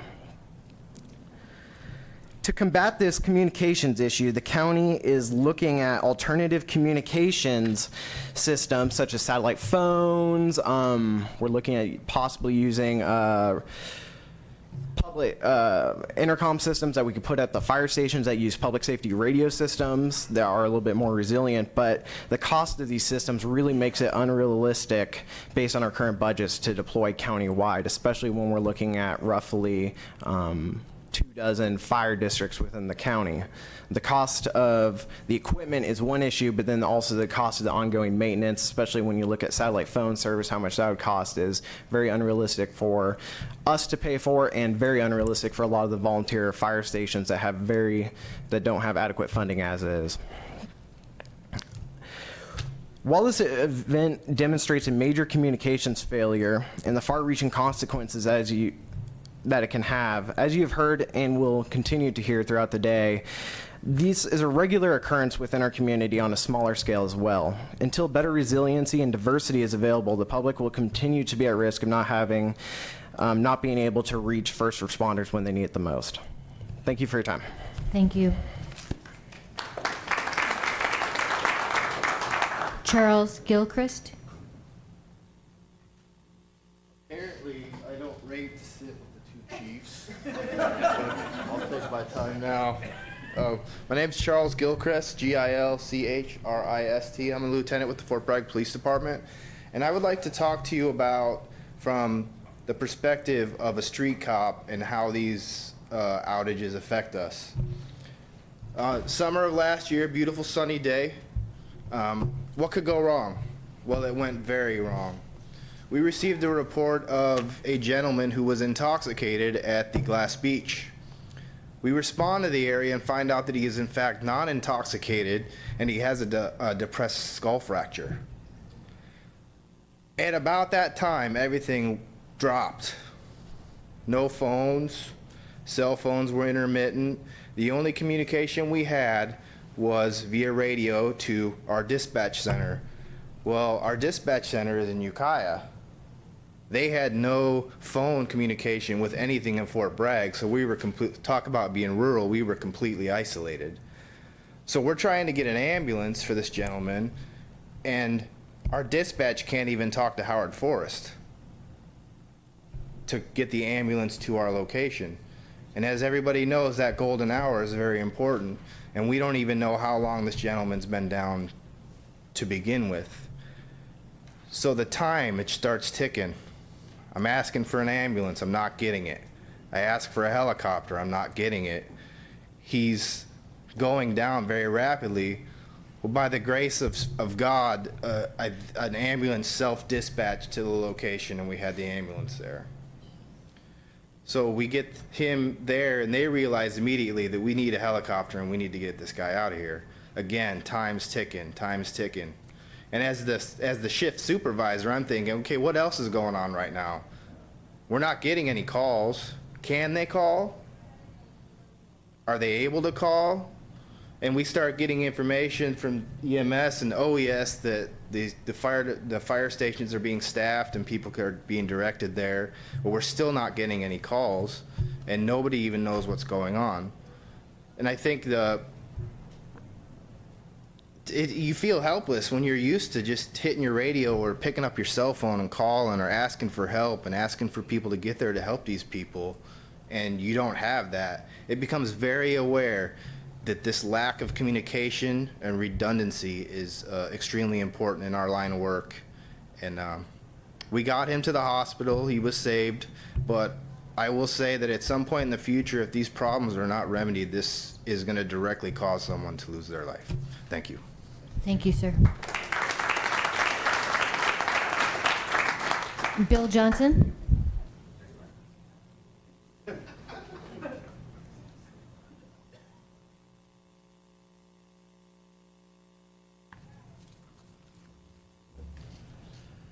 Commissioner Sandoval and Catherine McDonald, thank you for being here. It's hard to come after all the big heavy hitters. I am chief of a local volunteer fire department of 6 people, 20 miles from Ukiah, about 25 miles from Mendocino. Work closely with the Comptree Volunteer Fire Department, who's trained our guys. The reason I'm here today is to tell you that my community, which is in the middle of nowhere, had no phones for the first 15 years I was there, and we were fine. But then we talked with Pacific Bell, and we had enough subscribers, and using a backhoe going a mile down the road underground down our hill, we put in phones ourselves, and Pacific Bell serviced us very well. If we had problems, we were able to call the engineering office in Fort Bragg, and they knew where we were and what our location was and our isolation, and they would always get somebody to us very quickly. Recently, since the takeover by AT&T, the service has declined, especially if you have a situation. We have no cell phone service. My little fire department depends upon the hard lines in our community for communication. The only reason we got one phone repaired recently was because it was one of our fire department phones at our station, and we finally told them that we were a fire department, and they got somebody out there. My other neighbor waited 4 weeks for a repair. It's very disconcerting to have lived for 15 years without phones and now be used to them and now have difficulty having them serviced properly.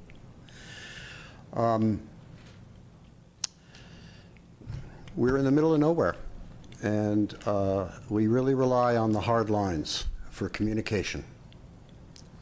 And I hope that your hearing here will help alleviate some of the problems we've encountered in the last few years since the company has changed.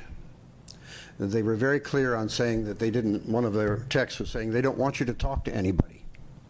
You call for service and you get the thing to push the buttons and the different numbers and rotate it around, and then they give you, you know, a canned answer about maybe how long it will take.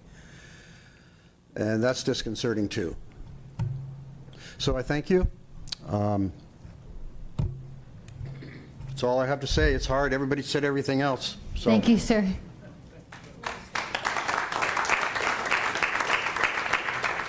The next speaker I have, it looks like Betty Campbell.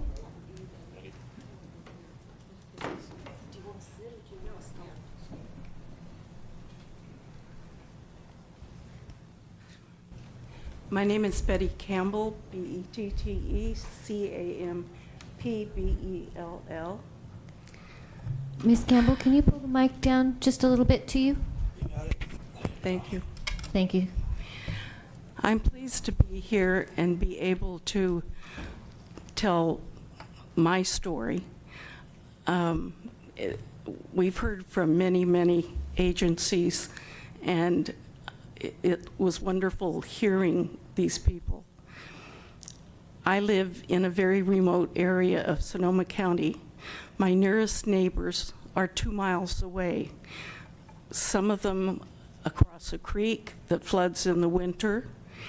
When my power goes out, I have no communication with anyone.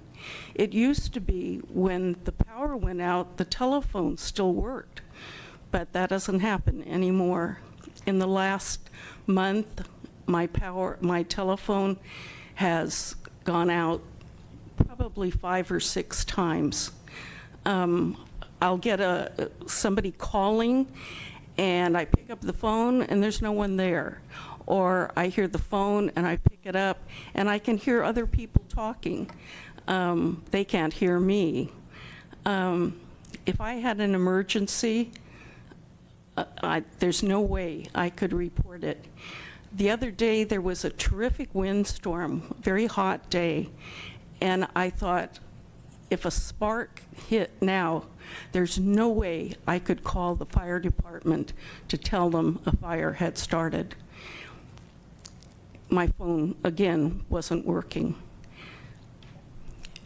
The one person who has helped me in the past was a Mr. Paul Harris of the PUC.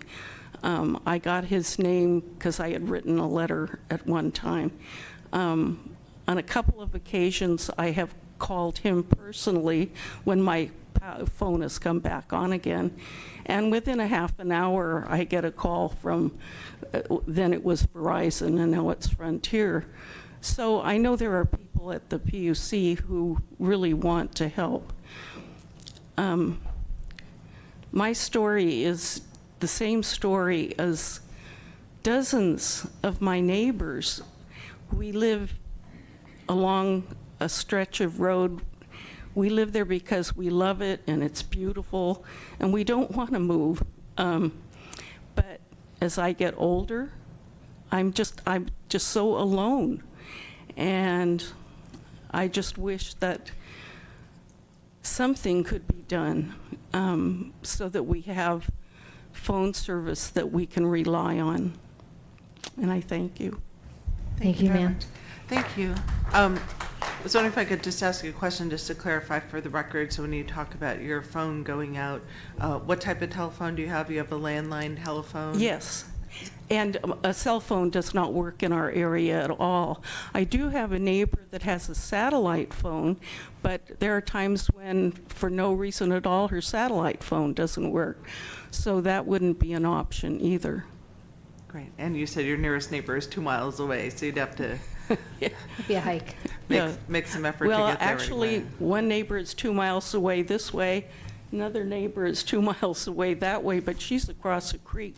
So in the wintertime, when it floods and the phone goes out, I couldn't even get to her house to make a call, and she wouldn't have any phone service anyway. Thank you very much. Thank you, ma'am. Helen Collins.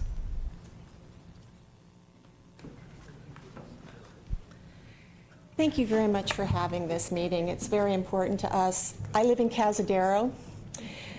I've lived there a good percentage of my life, and I've survived through 3 telephone companies. I actually live 5 miles north of Cazadero, off on a dirt road, and to say that we're rural is being kind. We are on a creek. We get a tremendous amount of rain every year. As soon as it starts raining, we know that it's time for the phones to start going out. It's either the rain or the ants in the equipment or the equipment itself. The most recent problem we've had has been ongoing for 1.5 years now. It started in April of 2015. Our telephone repair person is named Bob, and as far as I'm concerned, he's a saint. Bob has also lived through 3 telephone companies, and when this particular situation started, he told me that Verizon had told him to put a Band-Aid on the problem because they were selling the company and they did not want to repair this piece of equipment. Now, I'm technologically challenged, so I can't even describe this piece of equipment to you, but all I know about it is it's extremely expensive. And they would not allow him to replace it, and he was having trouble just getting people to help him test it and fix it. I live alone. Many of my neighbors are disabled or older. And there are emergencies that happen out there. I've had 2 emergencies. Neither time was my phone working.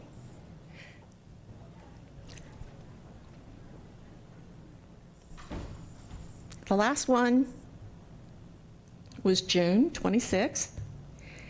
And you need to understand that where we live, we're an hour away from the closest hospital, and that's if we drive. If there's an ambulance involved, you have to allow a whole lot more time for it to get there. So we're really caught between a rock and a hard spot. The other issue, and I know my neighbors have run across this, is just trying to contact these phone companies. After my issue on the 26th of June, I was a little bit hot. So I decided that I was going to get an answer that day. I called Frontier, and I was on the phone with them for 2 hours. I was told that there was no one there that could address my problem and that they had no idea who to refer me to. I said a few things. I said a few more things. I was put on hold again for 20 minutes, and the next time I spoke to somebody, it was a gentleman in Fort Wayne, Indiana. He gave me the names of 2 people that were in charge out here, told me he would contact them and they would be in contact with me within 24 hours. Never heard anything. The phone was still out, and it's intermittent, on, off, on, off. Finally, I talked to Bob, our service person, and found out that the 2 names this man had given me hadn't been with the company in years. It's very frustrating when you contact them and they tell you that since your cell phone doesn't work where you live, have you considered moving to a city? Or the other comment that we all love out there is, are you calling us from the telephone that isn't working? They will not I was also told they would not issue a trouble report unless I had a telephone number where they could call me. Now, our cell phones don't work. I'm 5 miles from Cazadero. Betty and I have the same problem as far as neighbors are concerned. So it's extremely frustrating. The other frustrating thing is when you get a repair date that's a week or more out. Luckily for me, my repair guy, I have his home phone number, I have his own personal email, and now I don't even call them, I call Bob. So that's my story. And I really, again, appreciate you being here because we've been going through this for years. Thank you for coming. Thank you. Thank you. And again, I would note that we had invited Frontier as well as AT&T to attend. Frontier told us they were going to send a representative, so asked Dr. Bill Johnston to follow up with Frontier about these specific examples because we do have a number of very specific ordering paragraphs in our the order, so we want to ensure that there is specific follow-up on this. So thank you very much. Mrs. B. Hoy.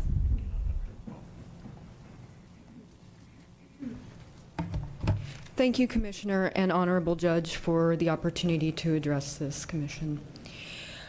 I am Mrs. B. Hoy, H-O-Y.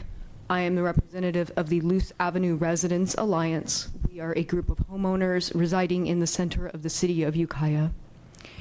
Our landline service is at various times interrupted with loss of dial tone and the appearance or sounds of party lines and crackling. Our cell phone service is at best unreliable due to geography, storm patterns, and the inability to connect with the phone company to address our concerns with their service. We feel that the advertisement conducted, the current advertising campaign of the AT&T Corporation is misrepresentative. They advertise continuous, non-interrupted service. We feel this is false advertising and should be addressed.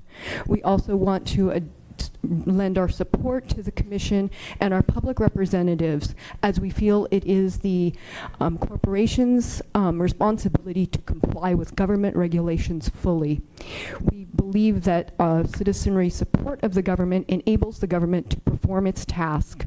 Therefore, I am here today. We support the presence of copper as well as fiber optic cable lines. We feel that the redundancy is important. We cannot rely on one method of communication. It is a fool's paradise.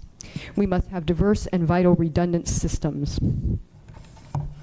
It is a danger to rely exclusively on broadband or internet connection when these lines are susceptible via infrastructure to wildland fires because batteries will burn and towers can collapse.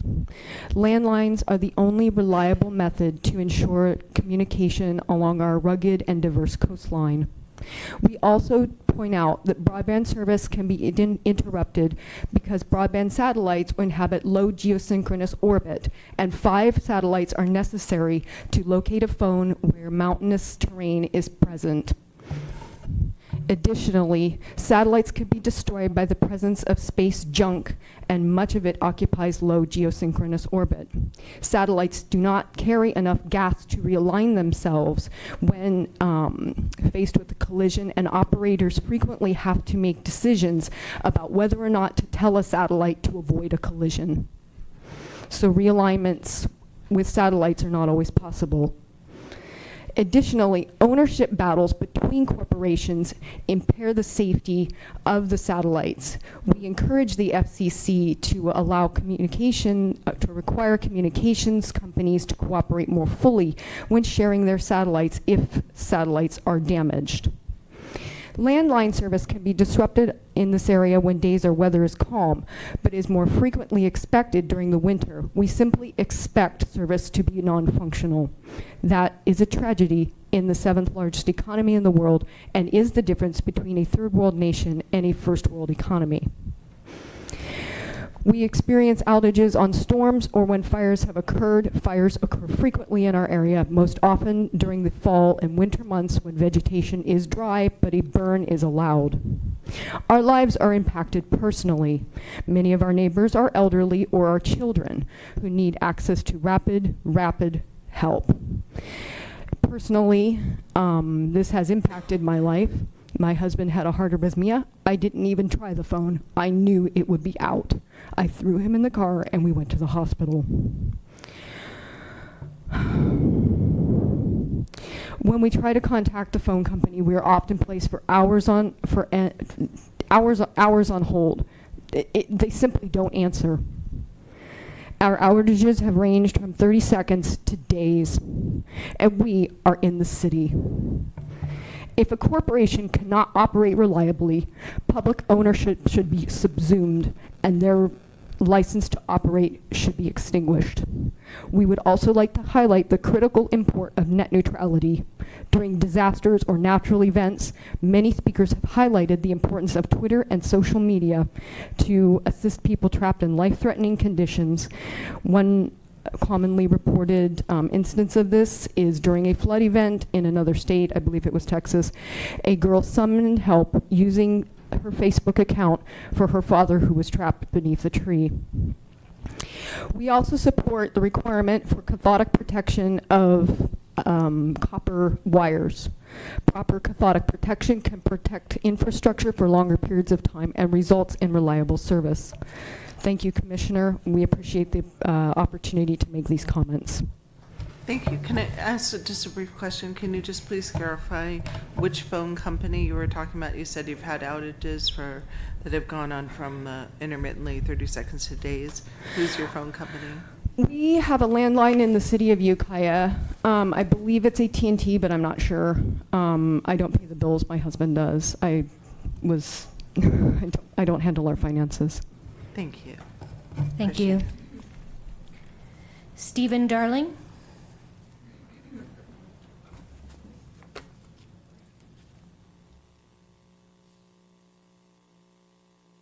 My name is Stephen Darling. It's STEVENDARLING. And I'm already under the bus here. I work for AT&T. But I'm here basically not as a representative of AT&T, but as a community. I'm a member of this community. And what I do for a living is I go to customers' houses, I hook up their internet, and activate their VoIP services. So I'm very familiar with the systems and how they work. One of the things that concern me is when people have VoIP and they have an emergency situation and need to call, if there's a power out or for some reason their internet is down, their VoIP is not going to work. Their dial tone's not going to work. But their copper is right outside the house, and that would work if it was connected. I'm a disabled vet. I'm concerned. I mean, a lot of people, I don't look disabled, but I have things that could happen to me. There's older people in this community. There's things that could happen to them. And they have life alerts out there. Life alerts, a lot of the companies who have life alert, it does not work over VoIP. It's got to have the copper line. Security devices in people's homes. A lot of them devices cannot work on VoIP. It needs to have the copper line. I mean, as far as the VoIP outages, it's pretty much covered by everybody here. But another concern I have, I mean, I drive a lot to the different communities here doing my job. I make the trip from Ukiah over to Fort Bragg. I go over Highway 20. 3/4 of the time, I don't have cell service. What if there's an accident? No cell service, and for some reason, the 911's on those little call boxes you see, they're not going to work either. There's going to be deaths because of lack of communication. As a citizen, I am concerned about that.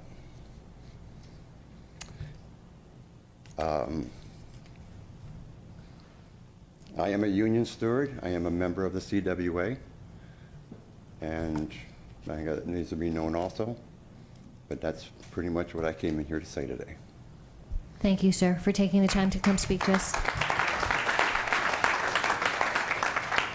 Jeff Fox?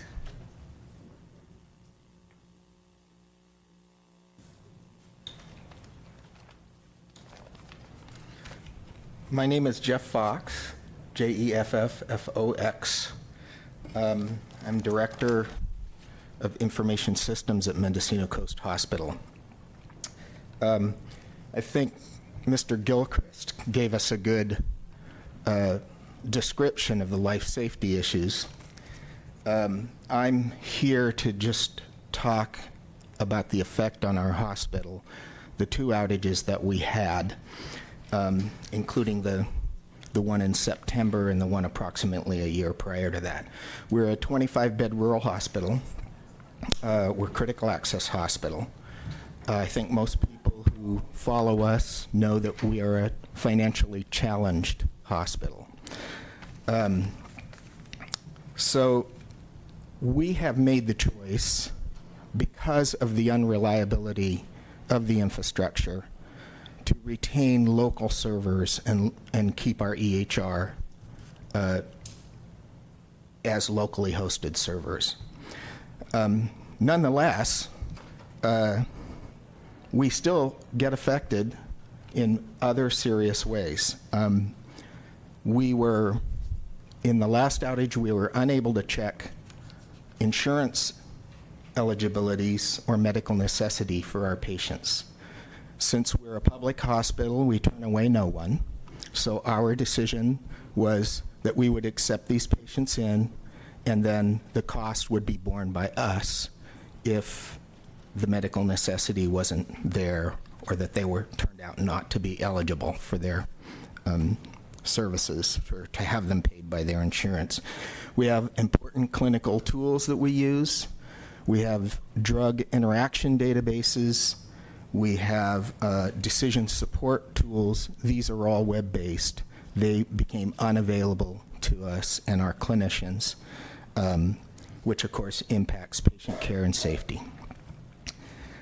Our emergency on-call personnel could not be contacted. Many of them realized that as soon as the internet went down, they needed to come in and stay on site. Other business type services are remote transcription services, our remote coding services, billing staff. They are heavily internet dependent. Our remote transcription services actually impacted us because it delayed the delivery of transcribed physician reports to us. So that's just a small list, and I won't give you the whole laundry list. But what impacts us today is that as a healthcare facility, there is a growing list of requirements and regulations that we need to follow. The federal government and the state government is requiring our use of information technology and information gathering. Most notably, our EHR vendor is offering software as a service, which is a completely internet cloud-based service. We are unwilling to do that because in the event like what happened last September, we would lose access to our EHR and our patient information, and that's a risk we are unwilling to take. So that's where we're at and how we're impacted now. I could get into the costs associated with hosting our own servers and infrastructure. It's very high. We could save well into the six figures, probably over $1 million, without having to maintain this expensive infrastructure. So finally, I would like to say that many of us have said that the outage was caused by vandals. I would submit to you that the damage to the infrastructure was caused by vandals. The outage itself was caused by AT&T because their lack of willingness to get rid of their single points of failure is what caused the outage, not the vandal itself. If that single point of failure wasn't there, the vandals would have damaged equipment, but they would have not caused an outage. Thank you. Thank you, Mr. Fox. One quick clarification, for the non-medical techies, could you please say for the record what the EHR is? I'm sorry? EHR, you mentioned the acronym EHR. Oh, I'm sorry. Electronic Health Record. Thank you. And it's basically a computerized chart is a good way to express it. Thank you, sir. Thank Okay, you. thank you. Phil? Actually, you're one of the few people that said that Ellis Island name correct. Well, I'm glad. Thank you, sir. So my name is Phyllis Spesser. It's spelled S-P-E-S-E-R. I'm the founder of the world's first and oldest and largest technology transfer company. I'm also a member of the Comsci Volunteer Fire Department. My comments are my own. I speak on behalf of nobody but myself. I'm also an attorney, so I learned to say that. Distinguished Commissioner, Judge, I want to thank you for being here. I want to, like the lieutenant before me, give you an idea of what it's like to be a volunteer firefighter in this kind of situation. You'll recall Randy mentioned the two outages. We've learned how to deal with outages in Comsci. We first started out by trying to go to our neighbors and let everybody know there was an outage and come to us. What we're doing now is we go down to the store and we go to the department and we man them all night until the outage is over, which is time consuming, a pain, but necessary because at least people will think to drive into town, if nothing else. But that is obviously not a good solution in a 100 square mile district because people will die someday because of it. There's some other things that go on here that people are not aware of. If you're in the city of Ukiah or if you're CAL FIRE, you can get your page on your cell phone, which is really cool because you can get a bunch of additional information. When you're a firefighter responding, you want as much information as you have in advance because then you can prepare for whatever you're going to. We don't have cell coverage. We can't do that. Because we are in a rural area, we're a small department, we do a lot of training. I'm fortunate, I was very successful in business. I come out of a first world career where I was a law professor and artificial intelligence researcher with money from Office of Naval Research and places like that, registered lobbyist and a successful entrepreneur. My personal solution to the phone problem was to buy a T1. Cost me about $500 a month. The trouble is the T1 runs over twisted pair copper. So I am back in the same dilemma that everybody else has. And they are supposed to fix a T1 rapidly, but they don't. You ask for reimbursement and you don't get reimbursed. So the problem continues. This is a big problem for firefighters like myself because a lot of our training now is online. A lot of it's, you watch videos on auto extraction and you learn these kinds of things. And for many of the certifications you need, because we are a small county, the Office of Emergency Services does a lot, but you take the online courses. The internet goes down, can't take an online course, or if you can't get internet because you can't afford to get a T1 and you live too far for DSL, you're out of luck. The final problem I just want to bring up very quickly is my wife's a midwife. Imagine you may have children, you call your midwife, and you can't reach your midwife. There's no pager service, there's no cell service, and the phones crap out. So it's a big concern for us out there in a rural community. And I appreciate your being here, and I look forward to any help you can give us. Thank you. Thank you, sir.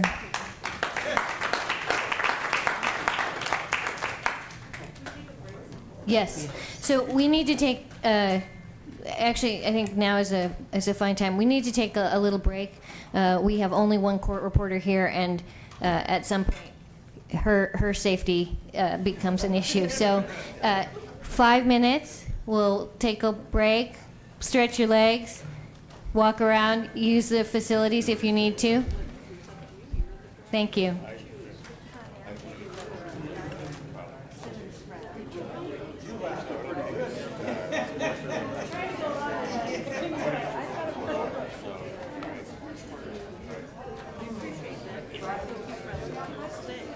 But that's okay.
Let's pull it up real quick.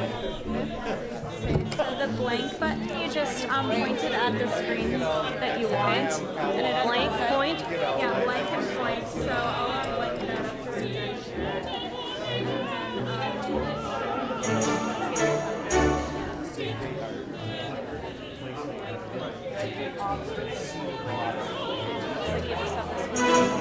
Yep.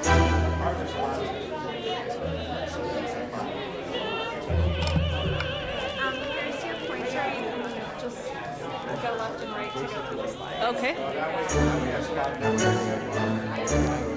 Perfect. Back to slide number 1. There you go. Okay. And then I'm just going to mute these for now, so I got everything blank. Okay. Perfect. And that's how you undo it. Thank you. You're welcome. Yeah, I know.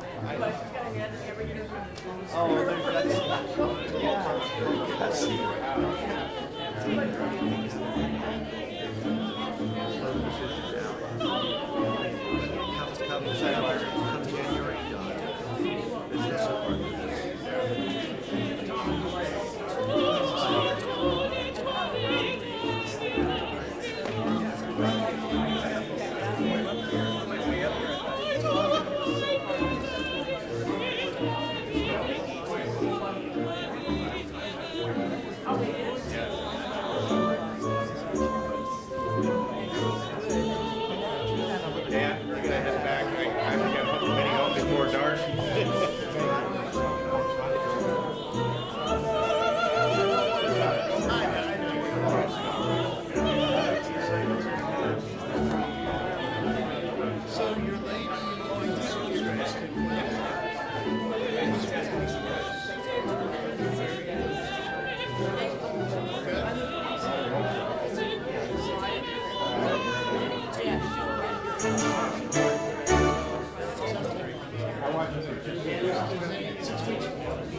Stay with me for a minute.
couldn't get out, and I thought it was a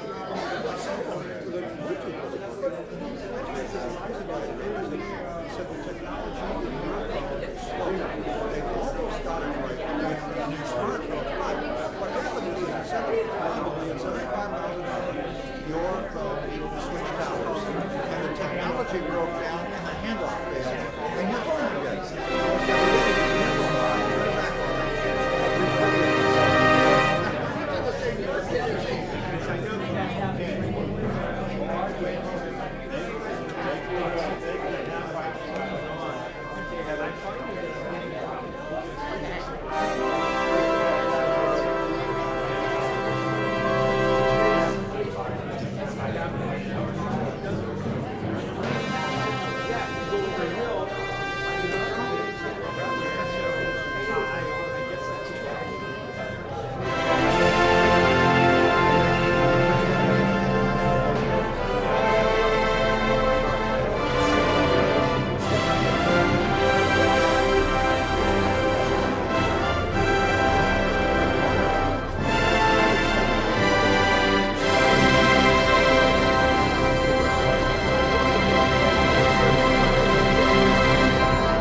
Ladies and gentlemen, if we could please take our seats so that we can resume the hearing.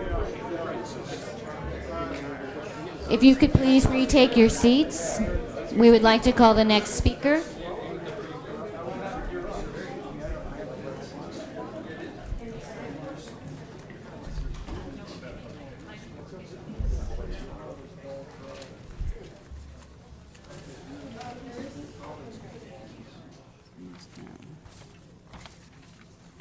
Our next speaker is Marianne Petrillo.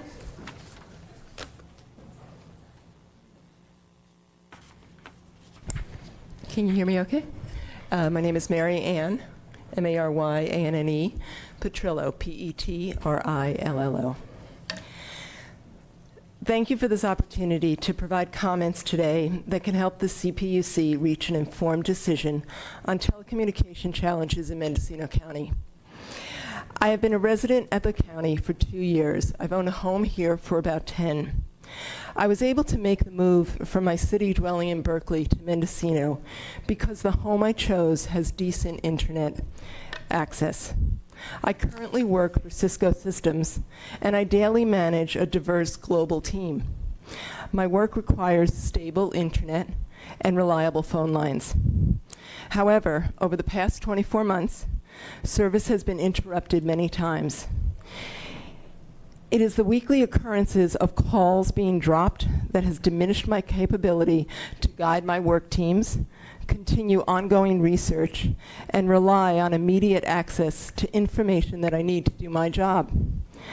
I have had to make the 5-hour drive to Silicon Valley more often than I had planned, so that I was assured being available for meetings and workshops. I believe that I exemplify the new global worker.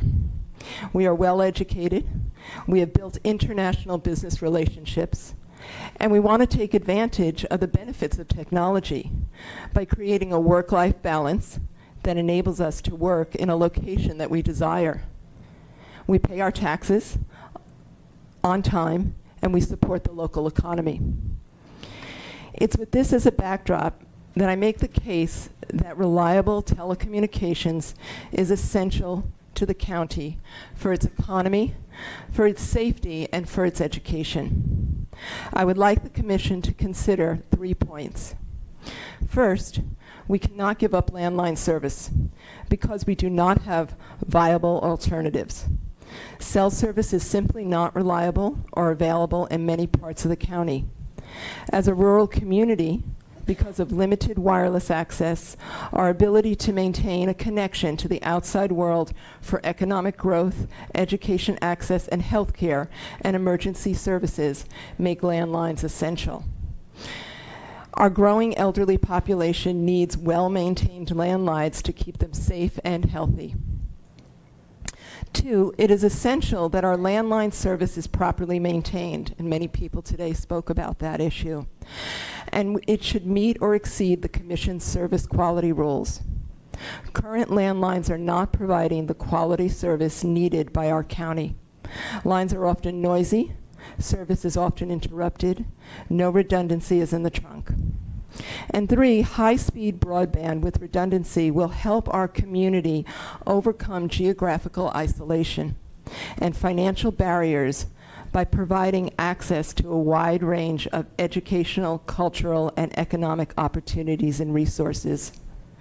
For business, it will provide access to global markets for goods and services, access to medium and high-skilled workers, access to competitive intelligence to improve products and services, and access to the essential components of 21st century learning, including research information and online education. I think there were many people over the course of the last hour and a half who spoke about many of these issues. And I think it's essential to understand that the new global worker that you want to attract to Mendocino County and points beyond needs to have reliable, secure internet service and phone lines. It's just essential. I mean, we've made the decision to make this our home. This is the place where we're going to stay and reside. But having these interruptions makes it, and really, does compromise my ability to be able to work in the place where I really love and enjoy. In order for more highly trained individuals and well-paid taxpayers to reside in this county, these type of services are essential. In order for us to attract innovative micro enterprises to provide the jobs much needed in this county, these services are essential. And in order for economically disadvantaged residents to maximize their earning potential and ensure the health and safety for all individuals in this county, these services, I would say, are essential. So anything we can do to support you in this effort, we would like to. And I hope you continue to post some things online so those of us who are well connected can use the appropriate hashtags and the appropriate handles so that we can make our voices heard if we're not able to come to places like this. Thank you. Thank you. George Dreeper.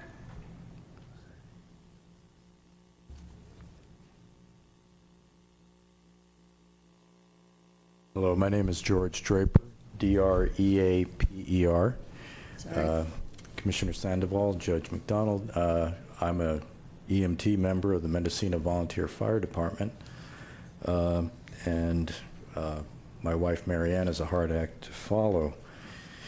She's very knowledgeable about things like broadband and connectivity.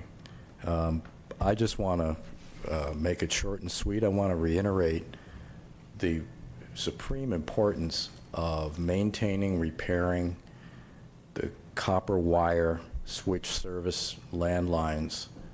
They're essential for people of low income who can't afford to have a cell phone, or people who live in areas, especially in rural areas where there is no cell phone service, and particularly in the coastal area where we have severe weather that knocks out the power for contacting emergency services. As an emergency responder, this is the main thing I think about when I think about why we need good hardwired landlines. And that's pretty much it. Thanks for this opportunity. Thank you, sir. Stacy Patton. Stacy Patton.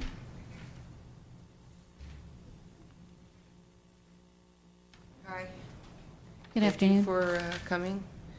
My name is Stacy Patton, P-A-T-T-O-N, like the general. And I am a public school teacher, and I am a Brook Chills resident, which is a wooded area just outside of Willits, about half an hour north of here. And I am a Verizon cell phone customer with no internet access. There are many instances at my house where family members have tried to reach me where the call has failed. I only hear of it when they tell me I tried to call. Usually I have been right next to my phone, but it never rang. This happened as recently as Wednesday evening when I was trying to connect with an elderly resident. My husband, who is in the Bay Area a lot, gets very angry at me for not picking up my phone when I never hear it. 10 years ago, I disconnected my AT&T, PacBell, whoever had it at that time, landline, because of excessive static in the lines. I would call them, they would tell me it was my issue. I reran all lines through my house, still static, and finally I said, forget it, and I went for, at that time, a track phone, and now I have Verizon smartphone. This is my only link. I can use the internet when I get into town.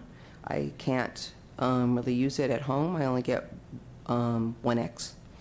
For me to make a phone call at my house, I have to literally sit it in the window, and I either put it on speaker or use a Bluetooth headset device.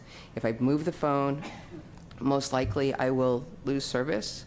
I usually get 1 or 2 bars out on a really good day. I worry about an emergency at night when the phone is in the bedroom with me. Sometimes it'll ring back there, sometimes it won't. If there's a family emergency, as my mother's elderly, I'm not sure I would get the phone call.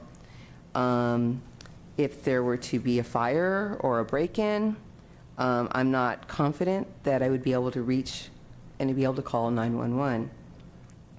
As far as all these outages they've been talking about, I remember them. I don't really usually know dates. Usually find out later there was an outage, because basically I'm just thinking, oh, I got my crummy service and I don't have a phone right now. Though the one they talked about, the September one, I am a teacher and I work up in Laytonville. And I remember that day because the school had no internet at that time. And we are a rural school, and a lot of the ways we keep in touch with parents would be like through robocalls. You know, your child didn't make it through school. We were unable to do our normal roll on our school internet, and we had to, like, the old-fashioned paper and pencil. I am a 21st century teacher. I do a lot of connecting with my parents who also don't have internet, but they do have cell phones, and I try to connect with them that way. And I do a lot of my, I'm blanking on words, classroom management with online tools. And so when the school internet goes down, it really hampers my availability to work with the parents directly on how their kids are doing. So that's pretty much all I wanted to say. Oh, I mean, one other thing is my daughter, congratulations to her, she just bought a new house. They had lived for 4 years in a place not too long apart from me, also with no internet, limited cell service. And that was the one thing when they bought their house was, we need to be able to get internet service. And it took them a while to get on the part of Brook Trails that had internet and cell phone reliability. But so it's really, really important to the people in this county to be able to have connectivity, as everyone else has said. Thank you for listening. Thank you. So if you could just clarify one thing again, just to make it clear from the record.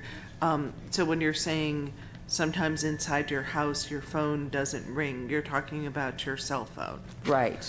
And this is your Verizon cell that sometimes inside the house it doesn't ring even though it's active. Yeah, it's right. I keep it right in the window where there's a clearing right there, so it's not quite as wooded on that side of the house, and it's a good size clearing, and I keep it there so I can get service.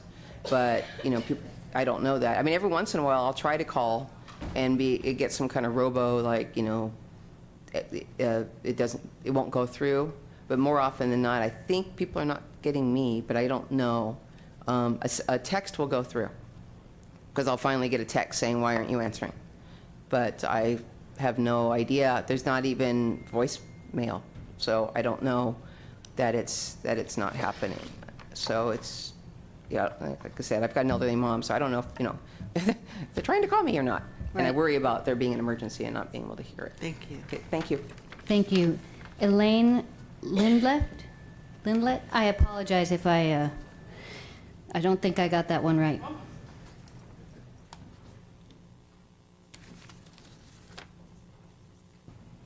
Hi, my name is Elaine Lindelef. It's Lindelef as in Frank. I come here to testify mostly as a resident. I'm a software developer, and I have lived in Mendocino County for 13 years. When I lived in Los Angeles County, if my phone service had a problem, I could get it fixed the same day, and I thought that was just how things were. When I came to Mendocino County, I discovered that a week was normal, and I've gotten really good at the AT&T website, which is really confusing and hard to report an outage, but now I know how to use it because I've used it at least 6-10 times.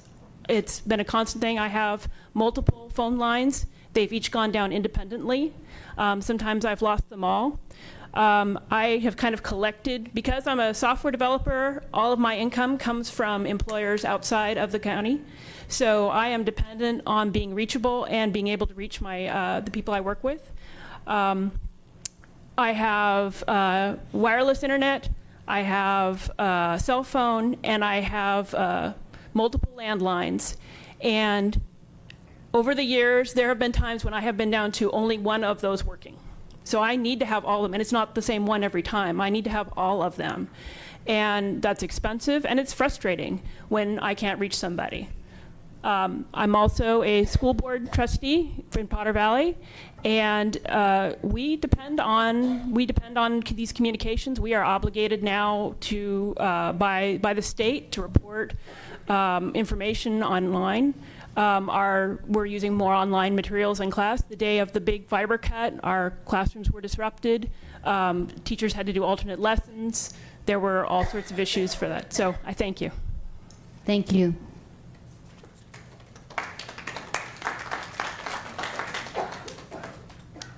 Lorraine Dichter.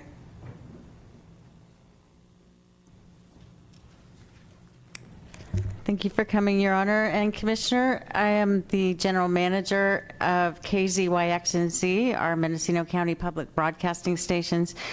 We take our FCC licensed mission very seriously to provide critical information to our listeners in Mendocino County and in Lake County.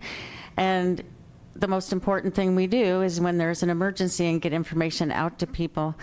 I have been the manager now for 6 months. I did the news before that for about 1.5 years. And I find the technological infrastructure crumbling in the Anderson Valley, which is about, in the center of the county. And it's where we call it our mothership. We have satellite studios in other communities in Mendocino County. Because the redwood trees are growing taller, it's hard for us just to have a reliable signal to get out to the people in this area. And when there are storms, fiber cuts, things like that, we are absolutely integral to getting information out. When that last fiber cut occurred, we couldn't reach the sheriff's station. This was incredibly disturbing. We ended up reaching a real estate office in Benicia. This real estate office in Benicia was getting all the phone calls for the sheriff's department here. After a while, we ended up with a contact from NOAA up in Eureka who gave us the phone numbers to give out to our listeners so people could use alternate numbers to reach emergency services and get things dispatched and such. An hour or two later, I ended up, I thought, I'm going to call that sheriff's number again and see if those folks in Benicia, if they're still getting these calls. Called them and I said, has anybody called you and given you these numbers to actually give to the people you're getting by accident in Mendocino County? And no, they had not. They were not giving away the numbers. We ended up driving down the street to the local CAL FIRE office because they had no telephone service and giving the fire chief there the phone number so they could use them and give them out to people. It's absolutely critical that this information goes out, and the phones are incredibly important. So we fight with the broadcast signal, we fight with the internet, we fight with the phones. When I started as manager, I thought we had a couple of redundant systems for our internet. And it turns out we had a T1 line before, but they had abandoned that because everybody's pretty convinced that it's all going wireless and that's the way to go. So they went to a wireless solution at our station. Well, we didn't really realize that AT&T had not turned the other one off. So we weren't paying for it, but we still had the T1 service. So things were working pretty well. When they realized and turned it off, we were solely on 2 lines that were wireless that were supposed to provide proper, adequate service for our station. And what we found is if we run a remote broadcast from our Willits or our Mendocino studio, if anybody downloaded a music file off an email, you could hear it in the signal. Things would fall apart. People are complaining about dropouts and breakouts in our system. So what we had to do when we were in those remotes is take down our office equipment, everything, for 4 to 6 hours a day sometimes, while we waited for AT&T to come hook up another T1 line. This went on for a very long time, and it was totally inadequate, and it's not okay for a public broadcasting station that is required to provide this information to the public to be down like this.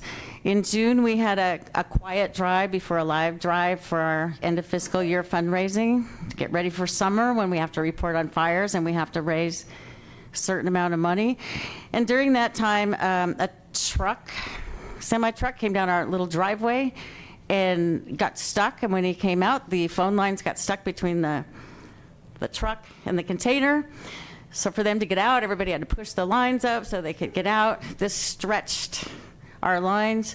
Line 4 went out, so we have to get it fixed. It's an important line for our pledge, but we were waiting for AT&T to come for days and days and days. They didn't come and fix it. Finally, they fixed it remotely over the phone. Well, it's like, why couldn't they do that before? I do not know. After that was fixed, we realized an hour or two later that, funny, we haven't been getting any phone calls. at all. So our main office line was down. It took us 4 days of calling twice a day to get our vendor, Birch Communications, who works with AT&T, contracts with them, to get it rolled over like it's busy so we could get any incoming calls on our main line. Our listeners know they can call other lines. We give them out on the air, but none of our vendors, none of the other people can reach us for business matters. So we ended up, they came out finally to fix it. They said it was our problem, even though it happened right when they made that change. And instead of putting the rollover back on, they left us in this remote part of Anderson Valley with this responsibility we have with no rollover on the phone again. And that took 5 days of calling twice a day, and it took also intervention of our Congress member Huffman's office to help even to be able to talk to AT&T.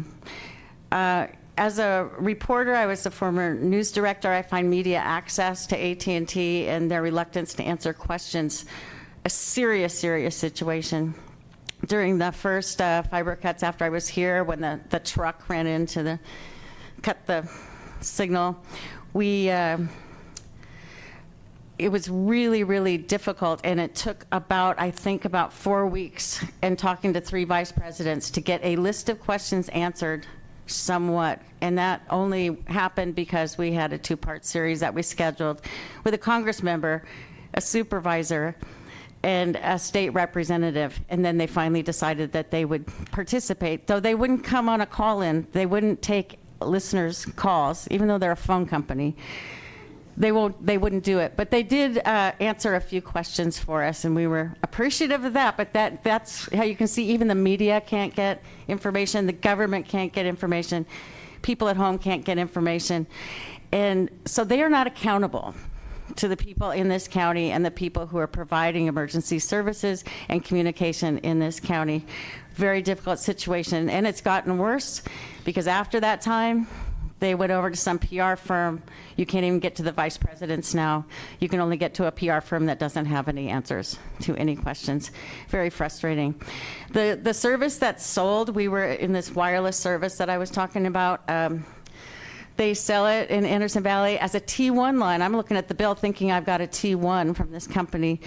And there's 2 lines. They're both sold as T1s. One of them is shared traffic with businesses in Boonville. It is not firewalled. Everybody's information and data is right there on an open line. It's hardly useful at all. And I find that really, really awful or fraudulent, perhaps, that it's being sold as a T1 service when it's not a guaranteed service. It doesn't qualify as a T1. So I have a concern about that as well, that people are selling services that really not what they're selling, and people are paying for it thinking they're getting something that they are not. Thank you. Do you have the name of the company? Mendocino County Public Broadcasting. No, not your company, the T1. NCI, provider. North Coast Internet. Thank you. Thank you. The next speaker is, Mendocino Coast Broadband Alliance. Shirley? You're going to have to read your name for me I because think maybe my handwriting is not so good. it's beautiful. It's just different than mine. So thank you, Shirley Freriks. F as in Frank, R-E-R-I-K-S as in Sam. Mendocino Coast Broadband Alliance. And as Mr. Hembury said, we've been at this for more than 9 years trying to bring awareness to this, and we're very pleased that the county supervisors did step up and do that and create the county committee. We're looking at rural areas. I'm aware that, in rural areas, we are 1 out of 20. I am 1 out of 20 in the state of California that lives in a rural area. And, that's not such a small number, but, we don't have the same opportunities as the other 18 do. And I'm in Albion, out on the coast personally, but we look on the whole coast. So we need those opportunities for many of the reasons everyone else said. We at the moment have 2 companies that are trying to deploy wireless in our area in Little River and Albion. They're trying to come in from different areas, and the trees are a problem. Trees are a problem, funding is a problem. And when we get right down to it, the trees are not going to go away. We can't put wireless through all the trees. There are certain areas that are not going to have it. There will be many households that will not be able to get it no matter what they try to do. That's just the way it is if you live in the trees.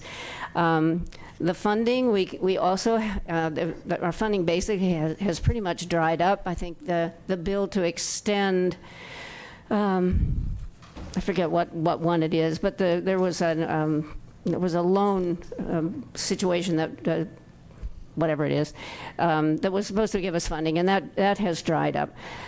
AT&T and Comcast told us years ago that they would not extend service, even though, like on my road, they have it 2 miles out, and they would not go any further with Comcast. AT&T only goes to 2 miles, and then that's it. They won't go any further because we don't fit the profit margin.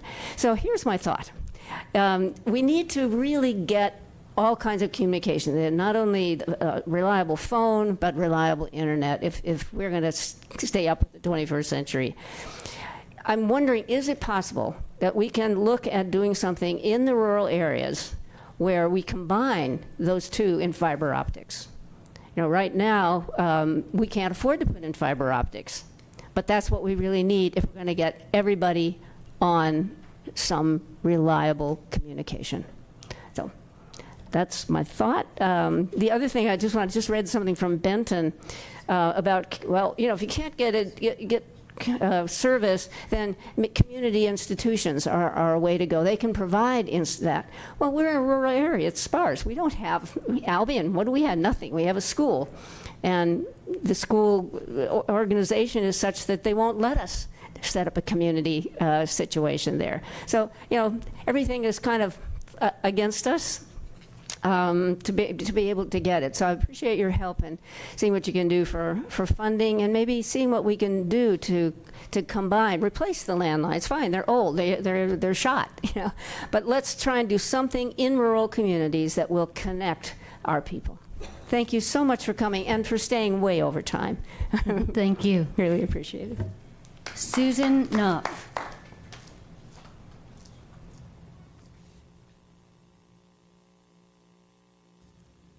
Good afternoon, Commissioner and Judge. Thank you for coming all this way. My name is Susan Knopf, K-N-O, P as in Paris, F as in France. I live right in Ukiah, right in the middle of Ukiah, an easy walk to City Hall. And I had AT&T with continual problems. Static, dropped calls, I had internet service too. The internet would just disappear. I'm really here to complain about the system that they have, because I would call in, and so I would be on hold for 45 minutes, listening to this horrible music, listening to them come on saying, "Oh, we welcome your business. We'll be with you in a minute," and you know, on and on and on. And I'd finally get to the people, the human beings that I talk to, and the human beings, the techs, including that man who spoke, has been to my house, have all been absolutely lovely. I have absolutely nothing to complain about the human beings that I spoke to.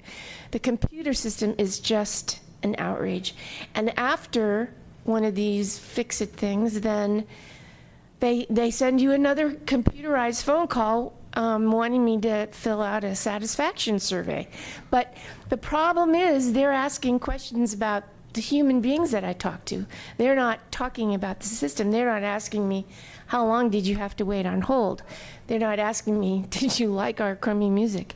They're not asking me, did the computerized phone call get you to the right person the first time, or did you have to go around and around repunching your numbers over and over and over again?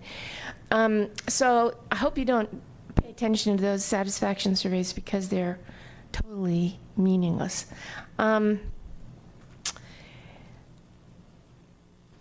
finally, I recognized that it was clear to me, they kept on wanting to say it was in my house. Ultimately, I replaced all the lines in my house. I got a new computer, got a new phone, got a new tablet. It's not inside. It was all, and they finally admitted, basically they said, well, it's like a loose wire, and sometimes it comes apart, and sometimes it comes together. So ultimately, I got a divorce from AT&T, and I went to Verizon. And I will say that my Verizon phone works, and my internet works. I don't always know how to work the telephone, but the phone itself works. But getting divorced from AT&T is as difficult as trying to get a fix-it going on. The same, except the people weren't pleasant. And in the end, they said I had to return my equipment, the router, I guess, to UPS. And I said, that's no problem. And I went down to UPS in Ukiah, and they said, oh, no, we can't take those. You have to go to Lake County. So then that was more, which is it's like 45 minutes, assuming I can find where in Lake County I'm supposed to go. And finally, I called and I just said, look, I'm an old lady. I can't drive that far. And send me the UPS sticker. So finally they did. So now when I'm talking to my friends who are still on AT&T on the phone, and I get a message saying the phone doesn't work, or they're saying, oh, I'm having trouble with the phone, or we can't hear each other because of the static. I just say, okay, so when you're ready to get a divorce from AT&T, just tell me and I'll give you a tutorial on how to do it. So I just want you to be aware. It's not just, I have service, and I had choices of service, and I appreciate that. Not like the people way out of town. But I keep thinking, okay, so how do you solve this problem? Well, I hit them in the pocketbook. Those executives should not have raises. They should have pay cuts. And I hope that you'll use whatever power you have to move them. Thank you. Thank you. Clarifying question. Thank you so much. So you mentioned that after you canceled your AT&T service, you signed up for Verizon. Do you mean you signed up for Verizon cell service? Yeah, a cell phone and internet service, yes. So I would like to have a landline, but why have a landline that doesn't work? So your internet service is via cell, or is it a hard line service via Verizon? It's through the air. Yeah, it's not any wires anymore. Wireless, I guess. And just one of the requirements, as I mentioned, is the requirement for just and reasonable rates. So are you paying about the same or more or less? Oh, I'm paying about twice as much. For having the cell as the landline? Well, I don't have a landline. It's all wireless, yeah. Right, but you're saying you're paying twice as much now? Approximately twice as much. Thank you. It's too horrifying to look at the bill, but $20 a month of that is paying for the phone. But yeah, okay. Heather Gurwitz.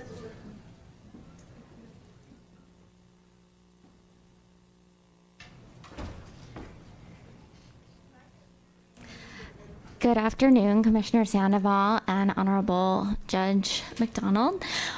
Thank you so much for coming to Mendocino County and hearing what our constituents have to say. I am Heather Gurwitz, the Mendocino County Field Representative for Congressman Jared Huffman, and we have been working on broadband issues and accessibility issues during emergencies for a while now. And Randy McDonald mentioned that we had a meeting back in 2014 after the First Coast outage to assess what happened and what we might be able to do. And we still continue to work on issues with both broadband and with continued service on the federal level. And I think you had mentioned at one point the importance of breaking down silos, and that's been a big push for Congressman Huffman, and that is something that we're happy to work on and hope that we can all do that together. So thank you. Thank you. Sage Stratham? I do my best. It's very difficult. I am privileged to get to learn so many names, but I apologize if I mutilate yours. That's okay. The invisible R gets thrown in all over the world. It's okay. My name is Sage Statham, Statham. I'm the manager for the Mendocino Community Network. I'm also a board member for CISPA, the California ISP Association. MCN is a reseller of Sonic Telecom, who is a local CLEC. So we work with AT&T as the ILEC to lease the direct copper lines and then provide internet service in Mendocino and Fort Bragg. We currently have over 600 phone lines in Mendocino and over 1,000 phone lines in Fort Bragg. So we have a very large number of phone numbers in both communities. So, thank you very much for coming out here to Mendocino County. Also, thank you very much to the CWA union guys. These guys are out there every day working hard for us, and we really appreciate that. So, a couple issues that I want to talk about. One is, we don't need a redundant fiber path. We need a diverse fiber path. We have a redundant fiber connection because we have two fiber strands that go through the same bundle. So during the fiber cut, both of our strands got cut at the same time. So a redundant path is not as important as a diverse path. Now, Mendocino County has actually quite a bit of diverse fiber path in that Manchester is the location of the Trans-Pacific fiber that goes out to Hawaii, one of the major communication hubs right here through Mendocino County, but almost none of our local services are interconnected through that fiber service.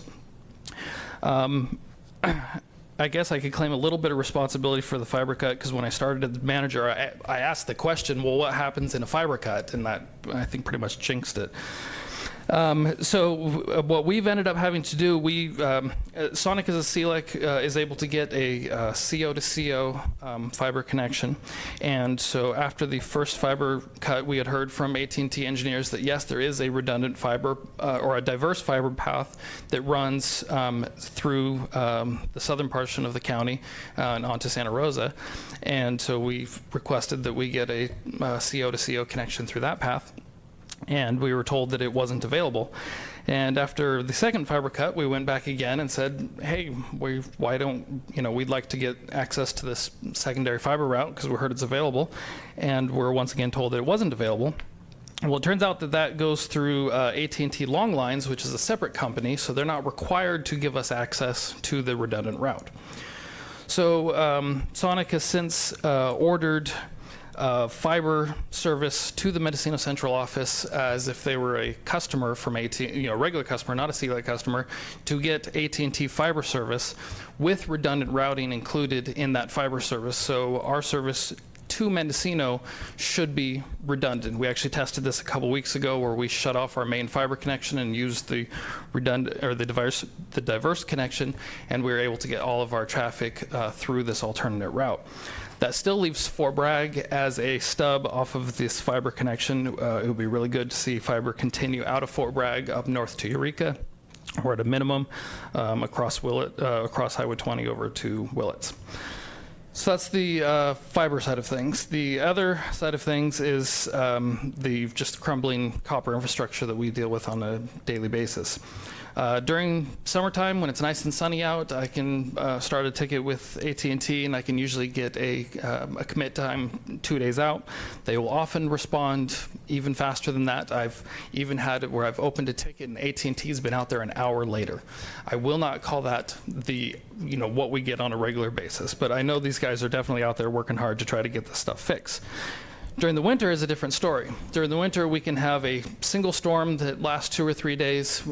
This last winter was an average rainfall winter.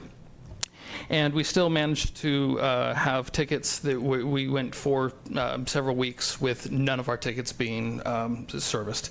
And this was strictly just due to a lack of enough technicians in the area to deal with all the problems that were happening. And again, this was just an average winter storm. This was not a big typhoon or anything crazy. We don't have all that bad weather around here most of the time. And occasionally we get, the weird responses back from AT&T. We get that they put themselves into these self-imposed state of emergencies because, well, they're just too busy. And, it doesn't really seem like not having enough people to fix your lines should be really considered a state of emergency. We also had a line recently that we were told that no one was available because there was a tornado warning in Fort Bragg. I'm not sure what was going on there. I'm assuming someone just typed something wrong into the computer. Then we also have issues where a lot of temporary fixes are put in because that's all that these guys are able to do. We have a line that went into a senior trailer park where there was 800 feet of temporary cable put in, and that was left there for months, and until last week when the neighbor decided they were doing some landscaping, decided to cut that line, bringing the person down, and then we had to wait for them a couple days to bring in another temporary line, and I've been told next week that they're going to get that undergrounded properly. As to the importance of the copper as an ongoing basis, we're looking into offering voice over IP services. We've deployed a few, and in every location we have deployed with a companion plain old telephone service to go with the DSL service so that the customer can use the voice over IP as their primary phone service, but having the copper there as a backup is very important. And we encourage the copper infrastructure to continue to stick around because it is very important to us. Thank you. Just one brief record clarification. I believe I understand the acronym, but want to make sure we have it correct. Sure. You mentioned a CO to CO connection. Yes, central office to central office. Right, central, so that means? So for example, the fiber that comes into Mendocino comes from Santa Rosa to Ukiah through Boonville to Mendocino. So we have a fiber connection that goes. Sonic has equipment in the Ukiah central office, and then they have equipment in the Mendocino office, and a fiber strand that runs between those offices. So that's a direct link between those two offices. You're very welcome. Thank you. Yep. Holly Curry.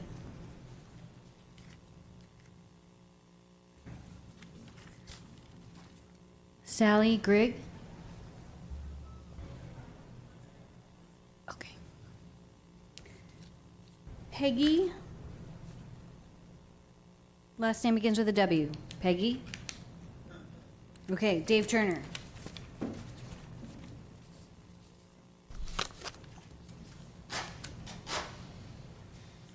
Dave Turner, T-U-R-N-E-R. Commissioner Sandoval and Judge McDonald, thank you so much for coming to rural Mendocino County, or what we like to call God's country. I'm Dave Turner. I'm the mayor of Fort Bragg. Even in God's country, we need to communicate. This is not new. The Communications Act of 1934 made the concept of universal service the law of the land. The cornerstone of telecommunications policy called for, quote, making available so far as possible to all the people of the United States a rapid, efficient, nationwide and worldwide wire and radio communication service with adequate facilities at reasonable charges. And thank you, Commissioner, for repeating that part of that as it's been adopted down the years. The goal of universal service was and remains today to ensure that all Americans, regardless of where they live, receive quality telephone service at reasonable rates. Congress reaffirmed the nation's commitment to the policy and social value of universal service in the passing of the landmark Telecommunications Act of 1996. Yet today, citizens of Fort Bragg and the coastal community are dependent on a single line to connect us to the world. Twice in the very recent past, we've seen our communication lines severed.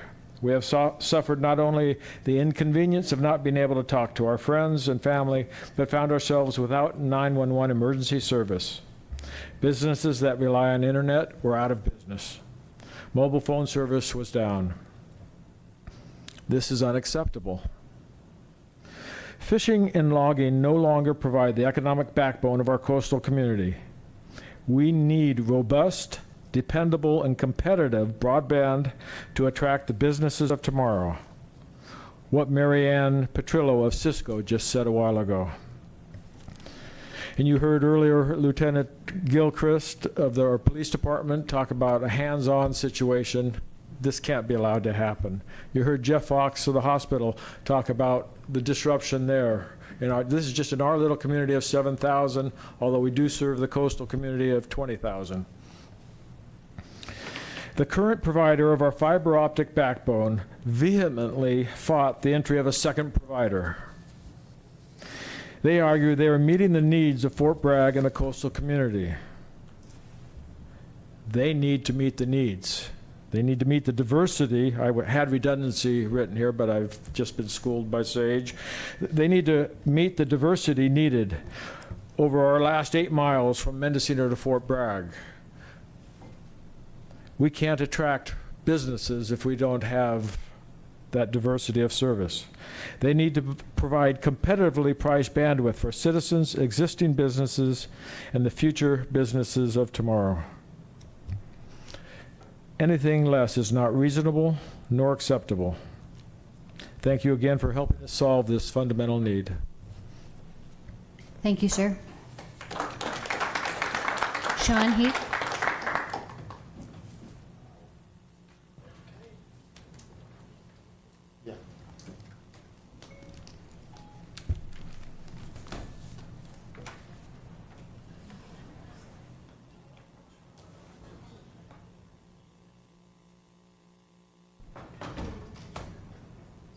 Do the whole thing. I'm not sure why it's not going on over there. Oh, there we go. Ready. My name is Sean Heap, spelled S-H-A-W-N. Last name is H-E-A-P as in Paul E. I'm a lineman out of Lake County. I reside in Hidden Valley, California. I also have a problem where I have to put my cell phone in the window, that kind of thing. And you wouldn't think that that's happening to a guy that works for the company, but that does also happen to us as well. We have some sort of a presentation that was put together for me. I don't see how, oh, there we go. Now it's working. And I was just gonna walk through some of the pictures and describe what that means.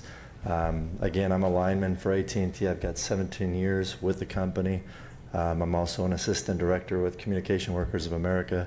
And some of those duties are representation, and that would include going from Lake County to Fort Bragg, Ukiah, and all the way up into Eureka. So these are things that we come into contact with commonly when we're replacing poles and getting rid of them. That's probably a 12 to 18 inch drill bit into a pole that is hollowed out and needs to be replaced. A lot of times that's happening because of woodpeckers and stuff like that. So go ahead and go to the next one. When they talk about deteriorating copper, that's what deteriorated copper looks like. So some of that blue stuff could be caused by either rodents, which maybe the police officers can help us with if they're still here, but looks like they're all gone. They damage the cable a lot, and they get in there and they put these nuts and they actually urine, and that could be part urine, that could be numerous amounts of things, and squirrels as well, like chewing and urinating on our copper. So this is not a very good picture, but it looks like that's just another one of those old poles with stuff hanging off of it, such as a load coil, which would boost the signal. This is just another bunch of wires that are, looks like to be an IMPO in Santa Rosa on Moorland Avenue. But this here is what happens when we don't get out to all of our joint pole transfers or joint meets, because we are kind of understaffed here in these rural areas. There's only 2 linemen in Hidden Valley, or in Lake County. There's 3 here in Ukiah, then there's only 2 left in Fort Bragg at this time. So these transfers, and that's a terminal that would serve your house, your drop wire would come out of it. It appears to be dangling from the top of the copper cable, and it's supposed to be fastened to that pole to prevent some of these outages that sometimes happen due to that type of issue when we're not able to get to those. And that's just continuing to show you the same thing.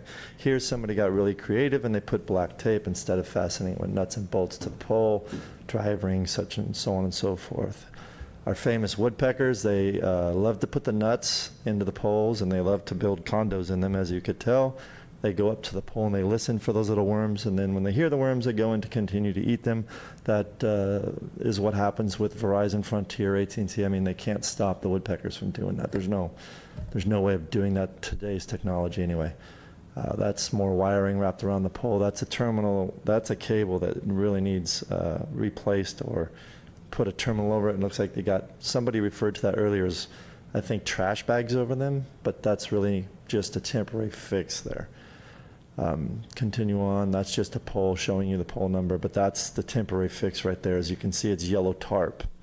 I don't know how temporary that is, but some folks can say that's temporarily permanent because it's been there in their backyard for more than a year.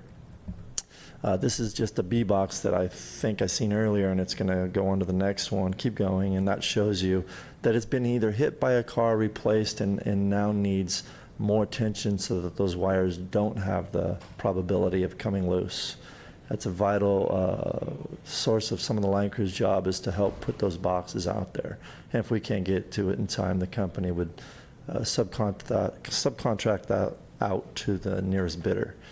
That's in Ventura, California. It's kind of far from here, but still they have the same problems we do here. This is one in Ukiah. That's what we call an underground PED.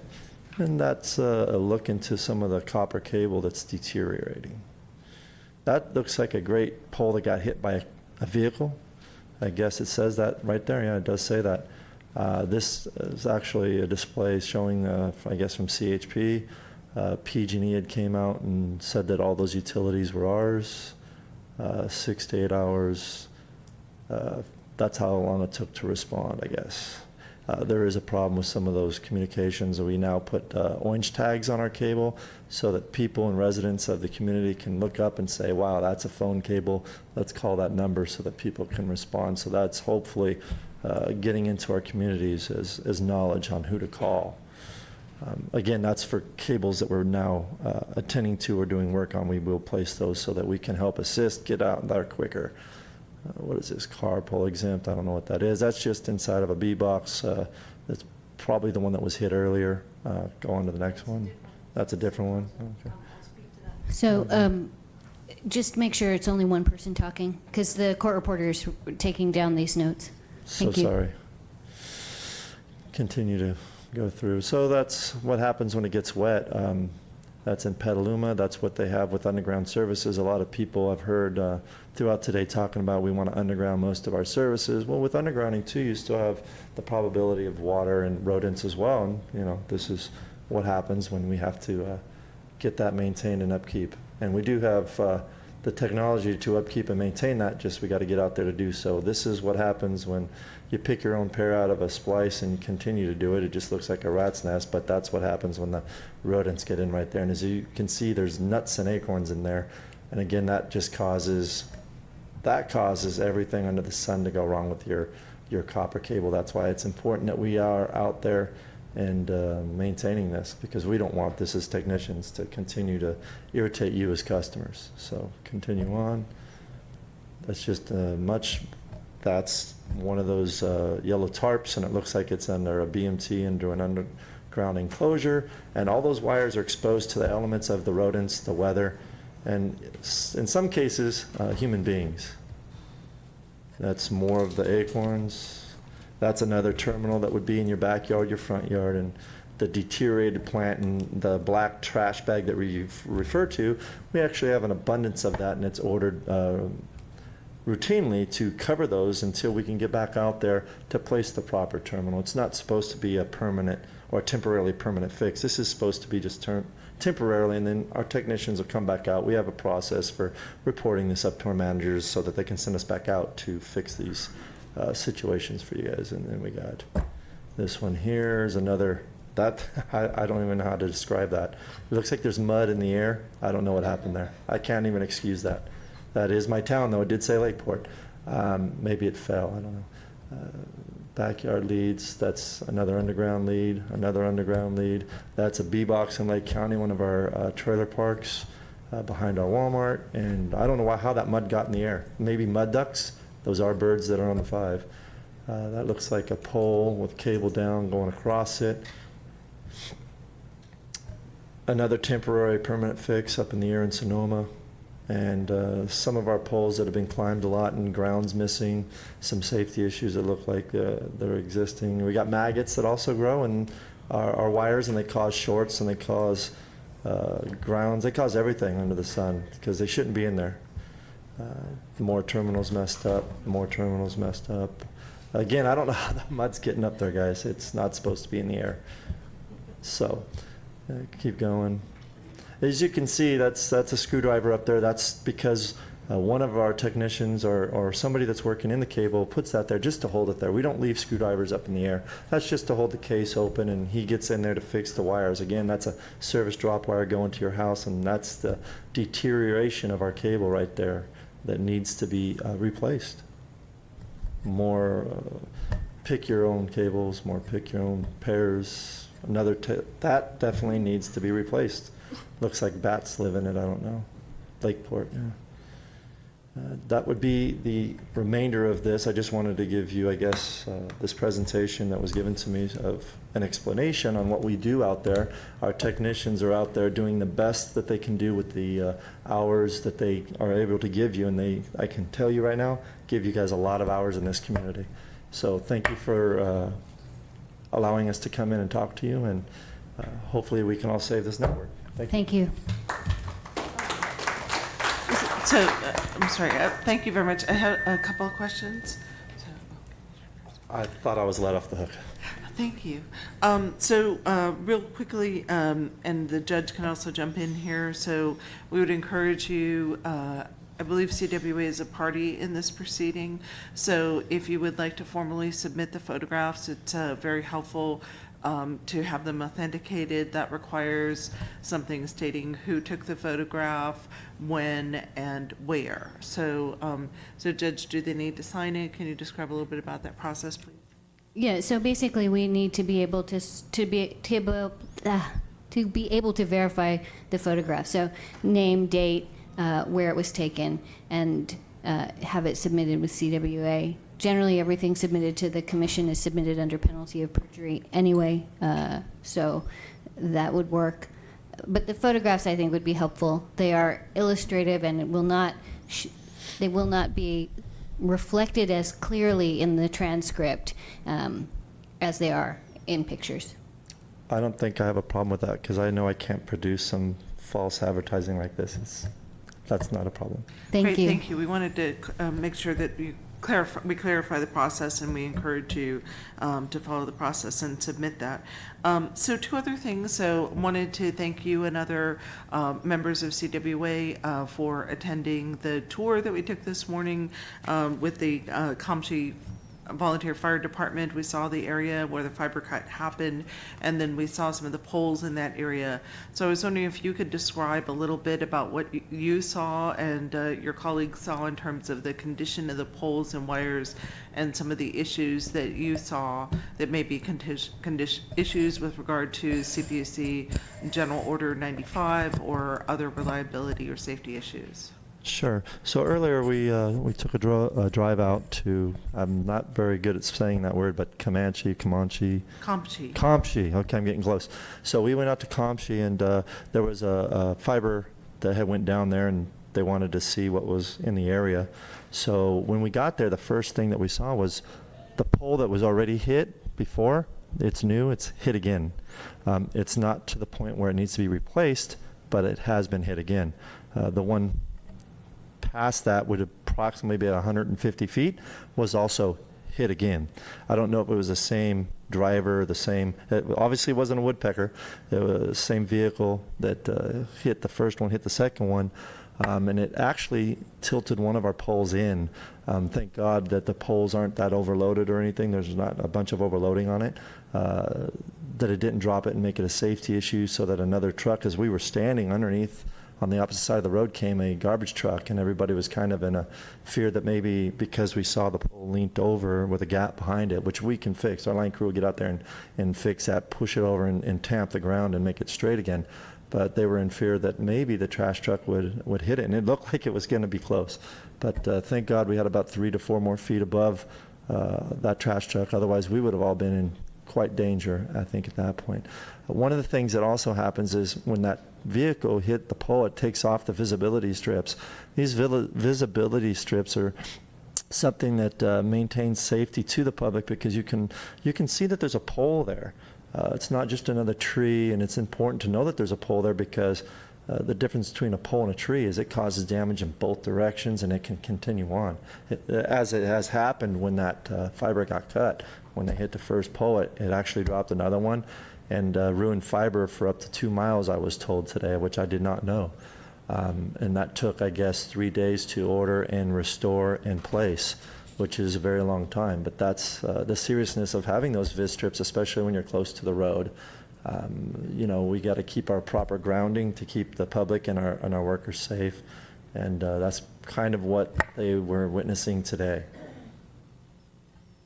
Thank you. And did you also see anything in terms of any gaps in the ground next to the poles? Yeah, there was a gap, and it was probably, I'm guessing, because when that car hit the pole that they didn't report to us. They might have done another hit and run. Maybe one person or two people, we don't know. But when they did that, you can see that it moved between 3 to 5 inches. Don't know directions, but I think we were facing the beach, so that would have been west. The poles would have pulled to the west. And it was the closest one to the creek. We were in the 170 mark, I think, if my memory serves right. And we number our poles, so that would be 170th pole from the CO on that road. And the gaps shouldn't be there, is that correct? Could you That's describe correct. There what should it's be no supposed to gaps around the bottoms of poles. We take pride in the line crews you guys got up here in Fort Bragg and Ukiah. Have some of the most senior people with some of the best workers I've ever worked with, and I've worked with everybody in this state and Nevada. And those guys know exactly what they're doing. This is definitely not neglect from them or anything else. This is just something that happened, and we need to get out there and fix it. Thank you. And then you also, did you see any lines that were dangling or that needed to be engaged? Yeah, there was up there was also some cables that we could get out there and wreck. That's what we call abandoned cables, copper. So for instance, I think there were some people that mentioned earlier placing new copper. Well, they did place new copper during that time, but we have to go back now and wreck out the old stuff. And it just takes somebody to go out there and say this is there and we need to do it to get that accomplished. So could you describe what you saw? Were there pieces that appear to be dangling? Yes, the dangling copper pieces that you're referring to were needing a terminal. And that was actually, I think, pole 171-5, because you asked me what's that dash mean. So it was a pole that comes from across the street and fed underground. What happened was when they hit that, it looked and it appears, because I didn't go on a call, I was actually on vacation. Happens every time I'm on vacation. I'm just going to warn you, I'm going on vacation today, okay, for a whole week. So what happened there was it appears that they were only using 25 parrot to feed towards that fire department, I believe, and it goes underground. But for some reason, the whole terminal's missing. You got nothing but blank copper up in the air, which I've showed you in a couple of those displays. When you don't have a cover on the copper, it tends to deteriorate. You get rodents, you get bugs, and everything else that causes the crackling. The crackling is sometimes cross battery, which is 48 volts to 52 volts battery, or 105 when the phone rings, whatever. Sometimes that makes that crackling pop. It could be sometimes going a dirty open. And we got maintenance guys that'll tell you better than I have, because I haven't done that job in at least 12 years. But to my experience, that's what causes those noises. And to have a cable not covered like that is something that we need to address. And the last question, you also mentioned that you saw something that could create an electrolysis issue. Could you please describe what you saw and the Sure. concern? So if you have new fiber or anything that's being redone, we want to get out there and we have, everybody in here has probably built a tent, and you got strings that go down in the tent, and you hammer that little plastic anchor that always breaks. Well, we have ones that are much longer, and they're typically about 8 feet long. We put them in the ground with power tools, or sometimes we have to hand dig these things. The new policies and the new ways of doing this is to actually insulate that with something that won't let electricity go through. It's called a bob, okay? And they're looking like ceramic. They're usually gray. Sometimes some other places will sell you them at hardware stores that are white. But we in PG&E and any of the contract companies that do this work always use gray. And it's important to put those on there, because if you don't take that away, the electrolysis will cause that to rust underground, and then the anchor can pull. And if you're on a corner, when you built your tent, what does your tent do when somebody trips? The tent goes forward. Well, your pole and your copper or whatever is up in the air will do the same thing, which is not a good thing. So we need to get out there to address that. Thank you. You're welcome. Am I free? Yes. Okay. Chris Rowney.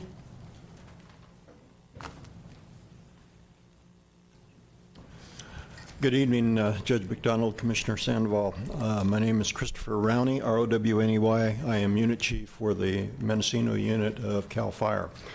One of our functions in the county is as a secondary PSAP. We are contracted with the county to provide emergency services dispatching for essentially all of the fire and EMS in the county, with the sole exception of Willits PD, or Little Lake Fire, I should say. But all of the rest emanates from CAL FIRE's ECC at Howard Forest. That is a secondary PSAP. Those calls come to us essentially either through CHP or the other PSAP. The PSAP in this county is the Mendocino County Sheriff's Office. So we are very sensitive to any breaks in the system. We have a very effective, I feel, interagency cooperation setup where if there is a hiccup in the system, we address it.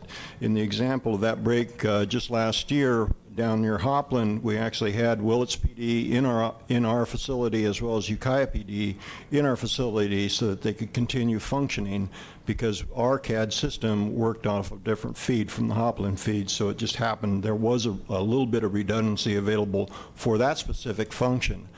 The COMCHI one was far different, and it actually provided an interesting problem for us, because at the time that occurred, we had a 18,000 acre fire out of Laytonville, and so not only did you have a burden on the system in terms of communications from all of those folks in essentially the northwestern portion and the southwestern portion of Humboldt, and the northwestern portion of Mendocino, but you had an additional city developed to fight the lodge fire. We had 5,000 people on that fire, and all of the attendant support structures actually in a large field just barely north of Laytonville. We did adapt to the breaks in that system, but we were very sensitive and monitored very closely how the system came back, because it was having an impact not only on that incident, but of course our primary concerns on the 911 system back at the ECC. What was interesting about that one was the recovery, which happened a number of times throughout the day. So about the time you think, okay, we've got 911 back, it left again. And that was interesting, and I presume it was a software problem more than a line problem once they got the fiber optic put back together again. I would point out, and I'm sure you're sensitive to this, and the reason I kind of signed up last was because I felt it more important to hear from the people most impacted by these kinds of breaks. When someone is dialing 911, they're having the worst day of their lives.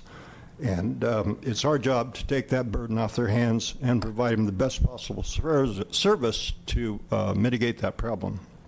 And we were there, but we couldn't be confident we were addressing all of the potential incidents that were actually happening out there when those breaks occurred. So certainly, as Sheriff Ullman talked about, a diverse, redundant system is critical to this county. It's a very fragile system today, and those problems do need to be addressed so that the citizenry, when they dial 911, are confident they'll get the help they require. Thank you. Thank you, sir. So I wanted to just have a brief follow-up question, Chief. So thank you very much. So one of the things that you mentioned was that for the lodge fire, that at one point you have 5,000 firefighters. So do you have designated areas, or areas that are, let me start with identified areas, that are your identified areas for fire staging ground in the event that you have a massive event here? Yes, any large event like that has, in that particular case, an incident command team was brought in, and that alone is a rather large group of people to manage the incident. The 5,000 people included inmates, inmate firefighters, strike teams of engines from across the state, as well as helicopter personnel, rotary wing personnel, just essentially all of those elements, as well as, of course, the business of running that, because you're buying food, you're providing communications, one hopes. You're doing a lot of things to manage a fire. And so we adjusted and we adapted. Certainly from a radio issue, we bring our own comm in for that kind of event. We have mobile communication systems that'll handle that. But we also depend a lot on landline systems for just the business of CAL FIRE or of the management of the fire that involves food and payment of personnel, all of those things going on. And of course, we have a continuing concern of any additional incidents that may occur in the general area or throughout, in my case, the entire county. So, one of the things that I'm interested in is, so are these areas officially designated by CAL FIRE or by the county? Are they announced so that also, for example, when we consider the California Advanced Services Fund, that as we look at the map of anchor institutions or important places for public safety, that we might see, oh, this is the location where CAL FIRE would run the fire staging in such an event? Some of them are pre-planned. However, we have to adjust and adapt. For example, we'll use the Boonville Fairgrounds and have in 2008, as well as the Ukiah Fairgrounds. However, if there's a fair going on, that's kind of tough. And so we adjust to that. We use, it's not uncommon to use school facilities in some of the units. However, that's only in midsummer. That is dysfunctional when school's in session. So we pretty much have some pre-planned areas and have kind of pre-planned agreements depending on circumstances and uses of the facilities. And of course, a lot depends on how many people you anticipate. In this fire's particular case, we did anticipate it to go fairly large, so we actually just rented a large pasture just north of town and essentially set up another town. We more than doubled the size of Laytonville for a period there. Thank you.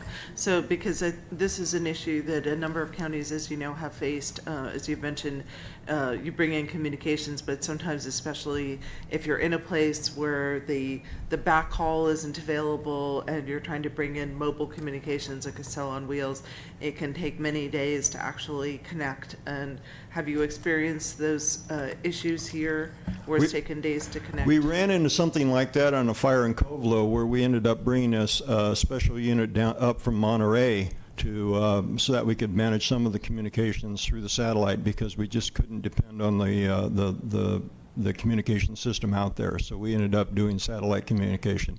We don't normally do that, but this was a unique circumstance. We just couldn't. We didn't have good connectivity, so we just went ahead and brought up a special unit from Monterey.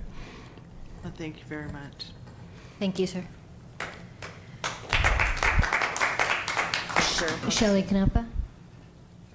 The sheriff wants to say something. Thank you so much for your time, everyone, especially Commissioner Sandoval and Judge McDonald. We can't thank you enough for all of this. My name is Shelley Knopa, Shelley Knopa. I'm a proud member and vice president of CWA Local 9400. My responsibilities, as well as the Local 9400 steward structure in this jurisdiction alone, are from Petaluma to Eureka, California. I need to specify and state this before I go into my brief explanation of VoIP and copper customer concerns. I feel blessed to have my job for 19 and a half years. It is as a California service representative. No matter if we're service representatives, splicing technicians, linemen, or prem techs, we work diligently around the clock to provide your world is indeed delivered. Some of the rest of it is out of our hands. We care adamantly about our California neighbors and consumers. You have heard today the customers' frustrations. I have been given a statement by another service representative to explain the struggles we run into as well to gain a better perspective of VoIP. And this actually was included in the display. Technicians are required to, sorry, did you want me to wait? Okay. Technicians are required to call and have the customer speak with a customer service rep anytime VoIP is to be removed from a pending order. Even if the customer has a medical monitoring system in their home, there is a special tech call-in telephone number for orders that need to be canceled or changed for reasons not related to the customer's issues. There is only one main telephone number, which covers all 22 states. The technician must call the main number and then be passed to the retention department, which is only one department that can make changes to or cancel a pending UVerse order. The process may take the technician an average of 10 to 30 minutes on hold or being passed around the phone system. It is the job of the customer service representative to save the sale of the VoIP by making certain that the customer is aware of all benefits of VoIP, understand the change in price or the promotion, even if the VoIP is being removed from medical monitoring systems. The company penalizes reps on the sales incentives for removing services from orders and also in a monitoring sense. So it is imperative to save the sale as much as possible. Reps are not supposed to change a customer from regular telephone landline or sell a new VoIP if the customer has a medical monitoring system. Due to the company's high demand for sales, reps many times fail to ask about the medical monitoring system, as that may prevent the sale, and it becomes a headache for the technician and the consumer. In the meantime, the tech must remain with the customer until the issue is resolved beginning to end, as it will take an additional time to speak to the customer and amend the UVerse order, sometimes up to another 30 minutes. The tech is held up from going to the next job, which of course the technician is penalized for. This gives the appearance the tech is slow or not capable of doing the job, and the company does not make allowances for or attempt to fix the highly flawed process. In addition to, one of the consumers earlier today went ahead and spoke about those wonderful calls that they get at the end, asking specifically how that representative did or how that technician did. If they do get a bad customer survey, it comes back to the employee, which is, it's the opinion that we are supposed to fix everything and anything we can do. Some of the pictures that you saw today, there needs a lot of fixing. And sometimes that's beyond what the technician or what the service rep can do at that particular point in time.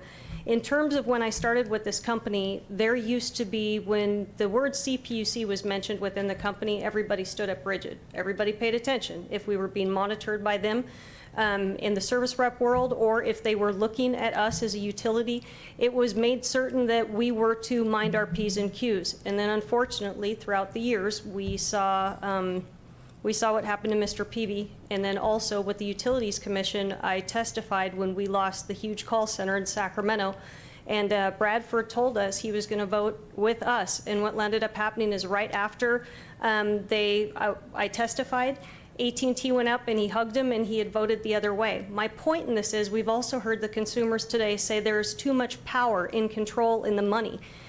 Which takes me to my very last point. Everyone has separate opinions about regulation. Some say it's expensive and a nuisance. It costs companies more money. In such critical topics such as telecommunication, be it VoIP, POTS, UVerse, cell phone service, as well as up to and including PG&E, SDG&E, cablecom companies and cable telephone companies, and any other provider that's attached to the utility poles, regulation is an absolute must. It is the responsibility of all utilities to provide every individual with capabilities to utilize public safety and insurances that we stay in the 21st century and not go back. So when it comes to regulation, I would like to quote a really wise man. God has strewn our lives with wonder, and we certainly should not go through life with our eyes shut. Alexander Graham Bell. So we are at our last two speakers. Sheriff Allman wanted to say one thing. Thank you, Judge. Just 2 minutes. A temporary Band-Aid for some of our communities, such as the village of Mendocino. We do not have one copper payphone in the town of Mendocino. And a copper payphone would allow an emergency Band-Aid for this. And I know phone companies, they don't make money on payphones anymore because of cell phones and so forth. But certainly if there's a negotiation room for a phone company to say, well, we're going to get it, but we can't do it now, maybe somebody could say, put in our small communities one copper payphone where citizens would know that's where they would go and report an emergency, and then we could perform our duties. Thank you very much. And Thank you, for being sir. here. Our last speaker is John McCowan.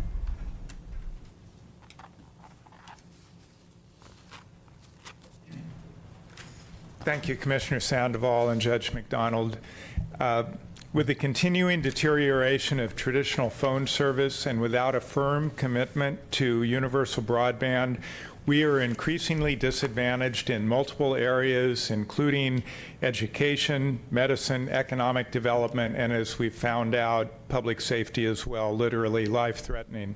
Our efforts to secure improved service have been impeded by major telecommunications companies who make false claims of coverage decline to provide service, and actively lobby to block alternative providers of service. It has literally taken years for our voices to be heard.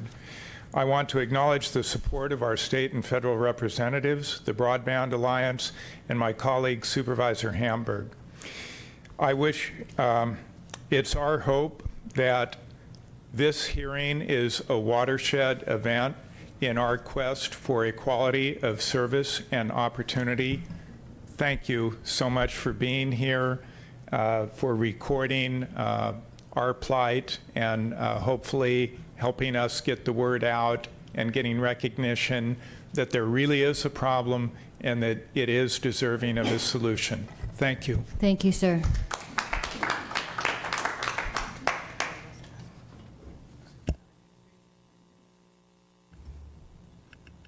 We need to, well, happy to have you speak.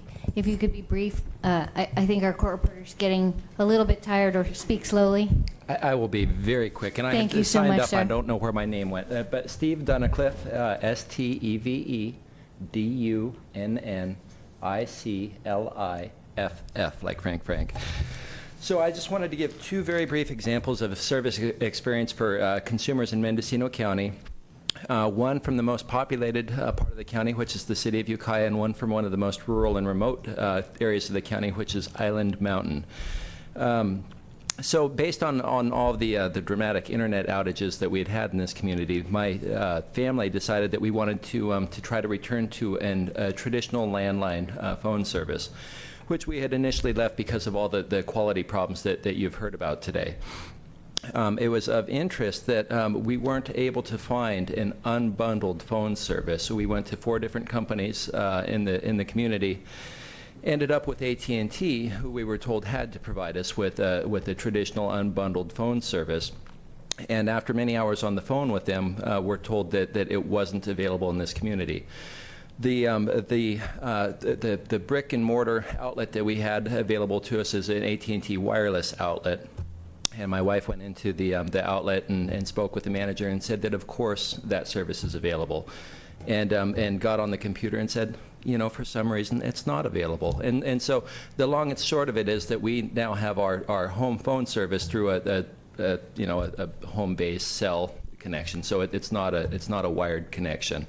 And then in Island Mountain, there's a previous county supervisor, John Pinches, had traditional phone service for many, many years. I just spoke with him, and apparently it was ever since Island Mountain had been populated, there was phone service out there, and his phone quit working a couple of years ago, and he spent many hours on the phone with the phone company representatives. At that time, he was a county supervisor sitting on the board.